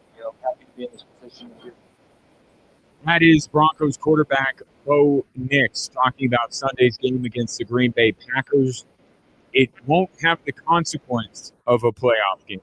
Far from it, given this is a inter-conference opponent. But I think this will have the feel of a playoff game. And Sean Payne and Bo Nix have both pleaded with you, the fan, to treat it as such, and how vocal you are. This is what we call a showcase game. The loser of this game still has everything in front of them. The winner doesn't gain a whole heck of a lot. But it's an exciting game. It's a premier matchup. And most of the country is going to be watching this game. And these are two teams that have a knack for making every single game good. Whether that's to their credit or to their detriment. Both the Packers and the Broncos, the similarities between these two teams are evident, and one of those is every game with these two teams. So I would expect nothing less of this. But ultimately, what separates these two teams is the ability to create explosive plays. And it's been the thing that I have mentioned in my apprehension about taking the Denver Broncos as a Super Bowl team at this point. I think in the postseason, that next year is necessary. You have to be able to create explosive plays. And we just haven't seen the Broncos do that a lot. Meanwhile, the Packers are coming in, and all they've hit is explosive plays over the past few weeks. Now, the Broncos' defense is going to have something to say about it, right?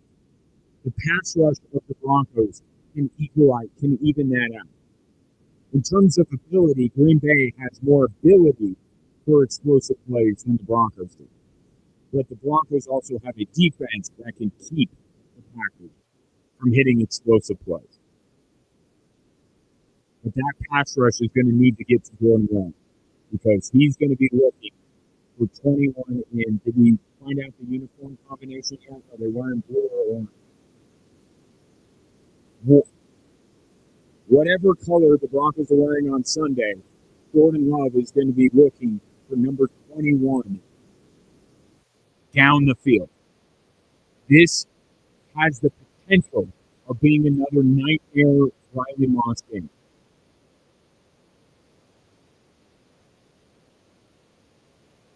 I don't think either team is going to blow out the other. And you can't target Riley Moss on every play. But I think the Packers' ability, and especially with the wide receiving core they have, to get those explosive plays down the field, and the fact that the Broncos have a corner that has a tendency to give those kind of plays up, I think that ultimately separates these two teams. And why, from an X's and O's standpoint, I'm taking Green Bay. This at all, but my belief is the Denver Broncos are going to lose a game between now and the end of the season, at least one. If you're looking at these 4 games, if there is a game that you could foresee the Broncos losing, because maybe their mentality slipped a bit, and they meet up with a team that might be better than them. I think that there are all of these factors going into it. If the Broncos are going to lose a game between now and the end of the year, if you told me they're going to lose one game, it's this one.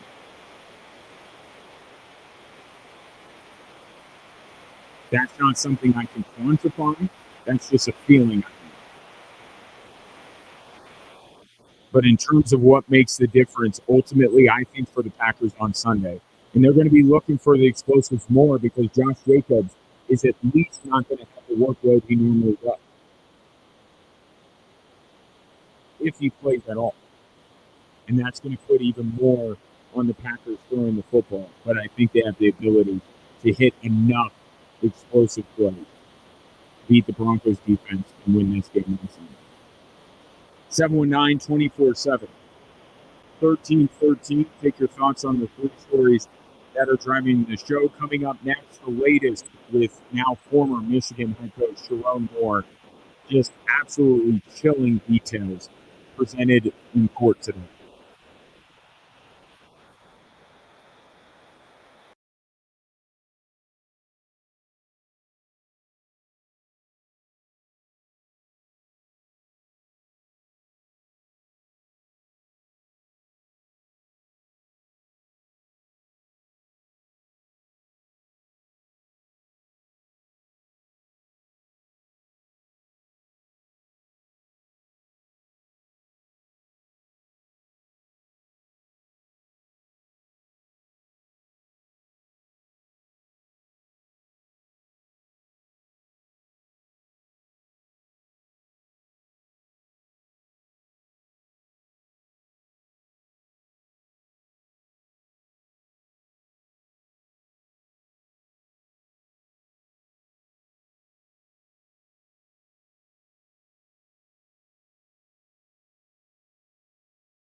It's the most wonderful time of the year, and we want to make it even better with $1,000 towards your winter wish list. You can use it for holiday shopping, travel, or to simply treat yourself.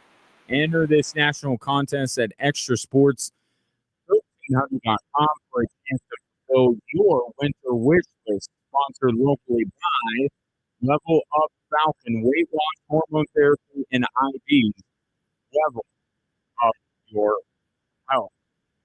Uh, some levity brought forth by Brett. Some free levity we need before I get into the latest with Jerome Moore.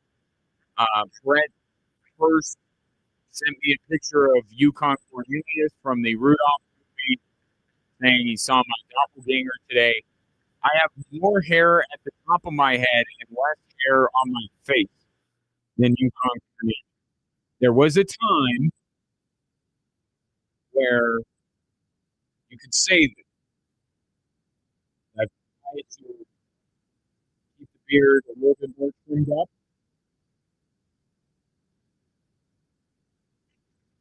And I look less like Yukon Cornelius than I did before. And keep the tradition alive. Then he adds, as the president of the Bo Nix fan club, do you think they should immediately put him in the Hall of Fame, even if he hasn't retired? I don't know who you're referring to. Me as the president of the Bo Nix fan club? I'm merely the treasurer of the Bo Nix fan club. I just keep an eye on the expenses.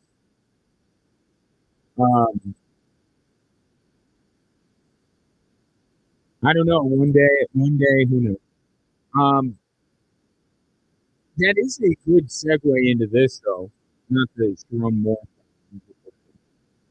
but Mike Bliss, and this goes back to a conversation we had a few days ago, where I claimed that Bo Nix, despite me not being on the board of directors of the Bo Nix fan club, that I could say that Bo Nix is the best that the Broncos have had at that position since Peyton Manning retired.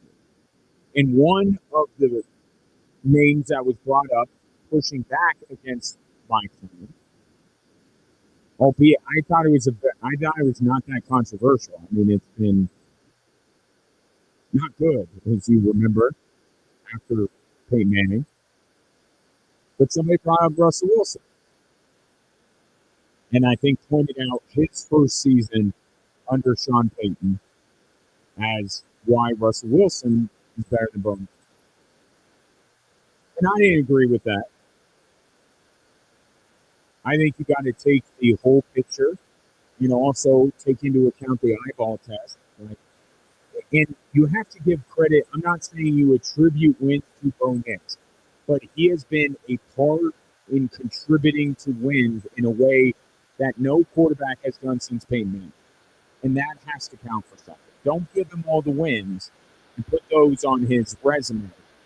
But he has contributed to winning more than any other quarterback the Broncos have had after Peyton Manning. But the Russell Wilson of it all is interesting. Mike Kliss put out a head-to-head comparison between Bo Nix and Russell Wilson, as they have now both played 30 games. I'll leave the record alone, but you know that it's been better with Bo Nix than Russell Wilson. Completion percentage, advantage Bo Nix. Passing yards, advantage Bo Nix. Touchdown, advantage Bo Nix. Quarterback rating, a stalemate. Bo Nix 90.2, Russell Wilson 90.9. Rushing attempts, advantage Bo Nix. Yards, advantage Bo Nix. Average, both at 4.6. Touchdowns, advantage Bo Nix. How about turnovers and sacks? Bo Nix has thrown more interceptions by 2. He has also fumbled the ball 6 fewer times than Russell Wilson did. Sacks, Bo Nix has taken fewer. by 60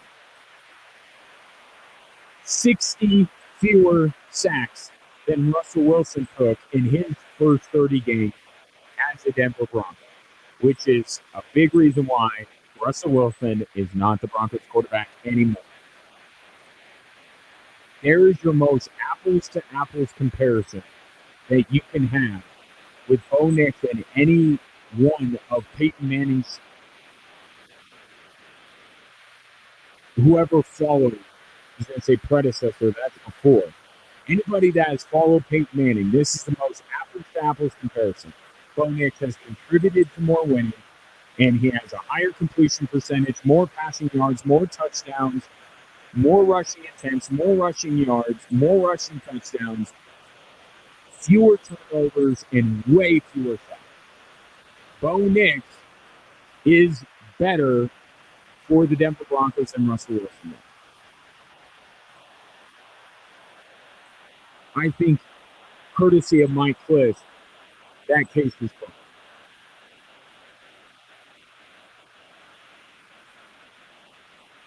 And that was my entire point, was to say we have moved because we move at light speed in our discourse. We have moved, and part of it is the Broncos being victims and Bo Nix being the victim of the Broncos' success. Now we're having Super Bowl conversations. We're having home field advantage, top overall seed, winning the division, all of this stuff. So now we move on to, well, is Bo Nix a quarterback that can win a championship?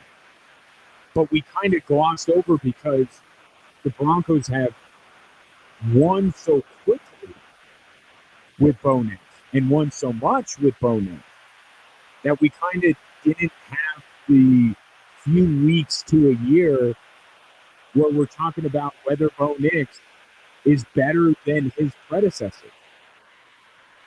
And that was the point I made the other day, is that he is. It's not a great group of quarterbacks, and that's why I didn't think it was going to be that controversial. But my point was, we can take a moment or two along the way to recognize that the Broncos are better off at the most important position in football than they have been in years. And then after that brief pause, we can move on to talking about if Bo Nix is capable of winning the Broncos a Super Bowl. The tip of the cap to Mike Cook. You must be listening to the show. He's a friend of the program. He has listened to the show before. All right. No easy way to transition to this. But the wild half week that it's been with Sharon Moore didn't reach its conclusion, not by a long shot. But now the picture is becoming clear what exactly happened. Sharon Moore, the now former head coach of the Michigan Wolverines, appeared in court today. He was arraigned on assault charges. The prosecution, and I understand innocent until proven guilty, the prosecution's case today was that Sharon Moore, shortly after he was fired by the University of Michigan, went to the home of the young woman that is the victim in this, that he allegedly had the inappropriate relationship with that caused him to be fired. He went to her home, entered her home, and pulled out multiple knives, butter knives, if it matters, and scissors. And according to the prosecution, said that Sharon Moore threatened his own life and told her that he was going to kill himself and his blood would be on her hands. That essentially she ruined his life.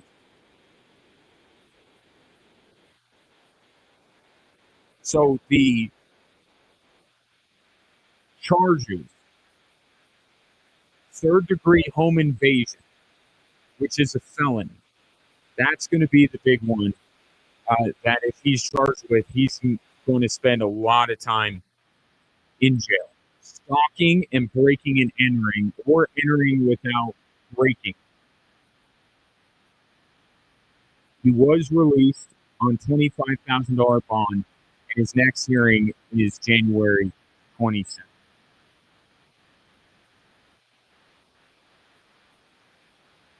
I'm not saying that the young woman in all of this is blameless. All right? She is an adult. I understand that there is a power dynamic at play here. But she is an adult, and she knew that Sharon Moore was married with 3 children. There was, at best, a lapse of judgment on her part. But that's where the blame on her ends. Because now we get into the power dynamic. Now we get into new details that say that we talked about this yesterday. You know, the wind would change with Michigan. There were rumors allegedly of this for a while. What changed to move Michigan in the direction of firing Sharon Moore?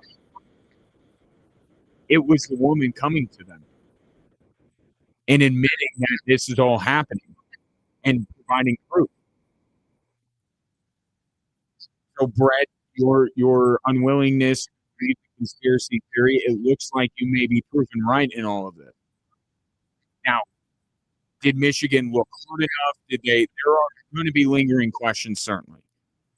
But it seems like the what changed, given that many involved in college football in the University of Michigan say this is not a new rumor that was going around.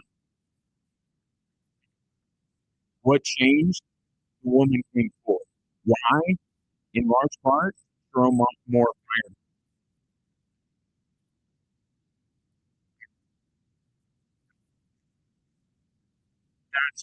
And that's not what the prosecution brought up today.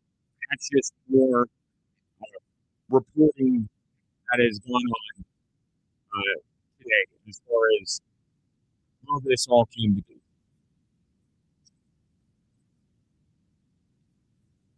But the idea that Sharon Moore would blame this young woman for ruining his life.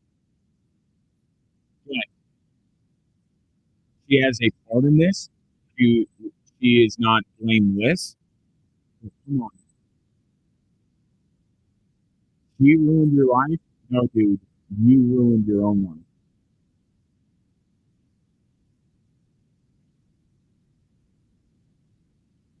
You ruined your own life. And to break into somebody's home and threaten to do what Sharon Moore threatened to do as a way to punish this woman. My blood is on your hands. Like, no, this is ultimate. It's some personal responsibility. Right? Sharon Moore ruined his own life. And he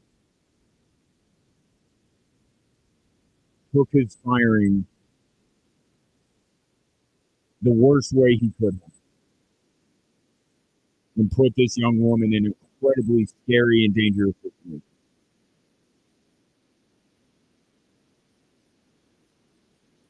So again, Sharon Moore will be back in court on January 22nd. The third-degree home invasion is going to be the big charge that I believe the prosecution is going to want to at least get that one. The other 2 are misdemeanors. So the story's not ending. And then we have the Michigan side of this, flushing out whether they did everything they could to find this all out Or were they trying to keep their heads in the sand? Or when they hit the first wall in their own investigation, they went, okay, we're done. Nothing to see here. There's going to be some questions about that. And then there's the sports side, which is less important than these others. But the football side of where Michigan goes from here for their football program. 719 24/7 1330. Back up here.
A blockbuster trade has just gone down in the National Hockey League. Quinn Hughes, regarded as by many as the best defenseman not named Cale Makar, is going to the same division that Cale Makar plays in. Quinn Hughes has been traded by the Canucks to the Minnesota Wild. 3 players and a first-round pick are going to Adam Foote's team. This is a massive, massive trade. Earlier today, I talked about Tristan Jarry going to Edmonton and the Oilers finally being rid of Stuart Skinner. And me feeling like in some small way, Edmonton looking at what the Avalanche are doing, what the Dallas Stars are doing, and saying, we got to do something. We got to do something, because if we solidify that position with Draisaitl and McDavid and the rest of our cast of characters, we might be able to hang with those teams. I think they believe they can hang with those teams.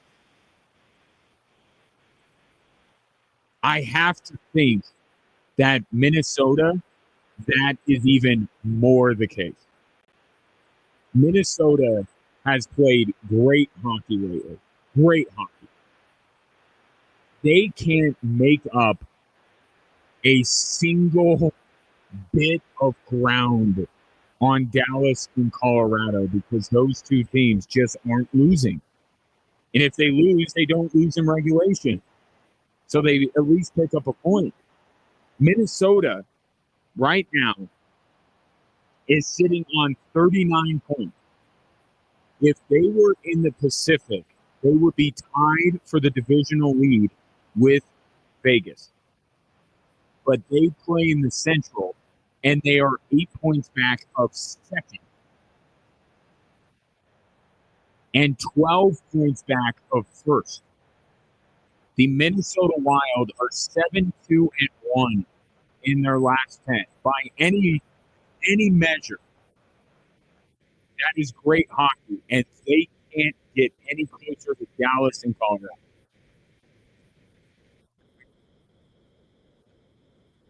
This is Minnesota saying, we just signed Kirill Kaprizov to a budget-busting contract. And we're playing very well. We got to go all in. We got to go. I know Dallas is where they are. Colorado's where they are. We got to get a piece to help us compete with those teams.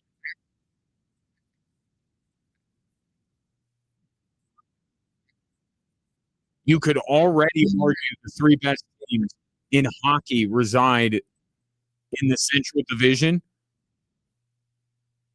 I think maybe that's cemented.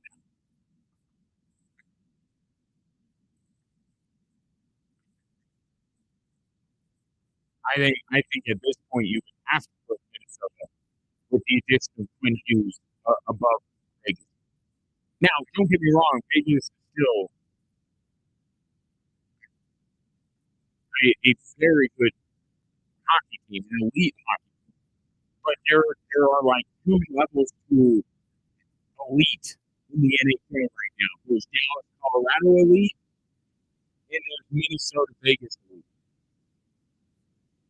And this is Minnesota trying to separate themselves from Vegas and get closer to Dallas and Colorado.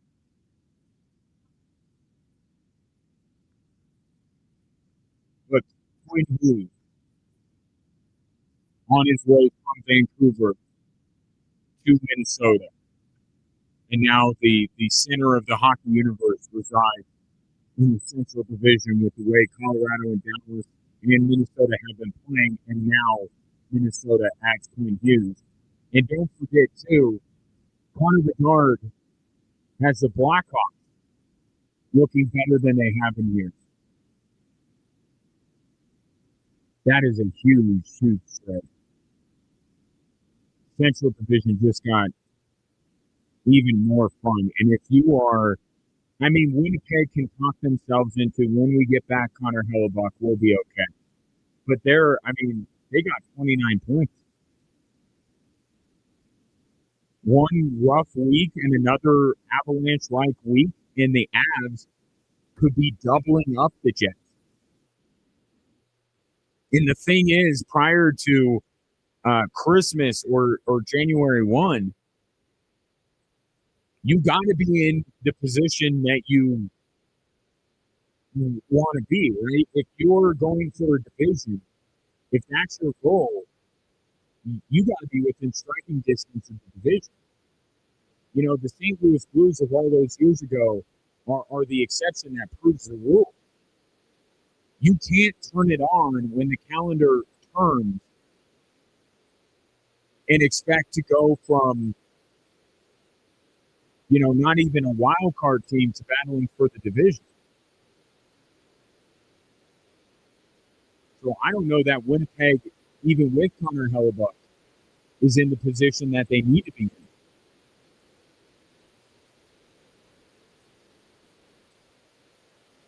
But that's what the first half of the NHL season is, or the unofficial first half of the season, leading up through the holidays, is getting within striking distance of whatever your goal is. Playoff spot, division, President's Trophy. You got to be within reach of that. You don't have to be leading it, but you got to be within reach of it. Because it just becomes a math problem. They're not the points. It's never the points. It's the amount of teams that you have to jump over.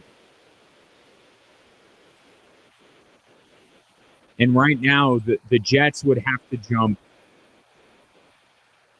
3 teams or 2 teams if they wanted to get a wild card.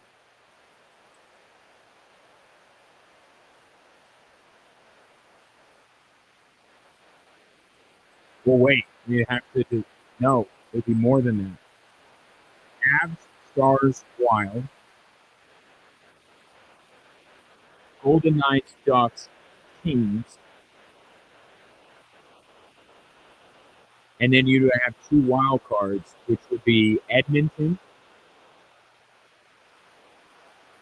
and San Jose. The 2 teams that the Jets would have to jump over in the Central, those aren't even teams that currently hold wild card spots in Utah and Chicago.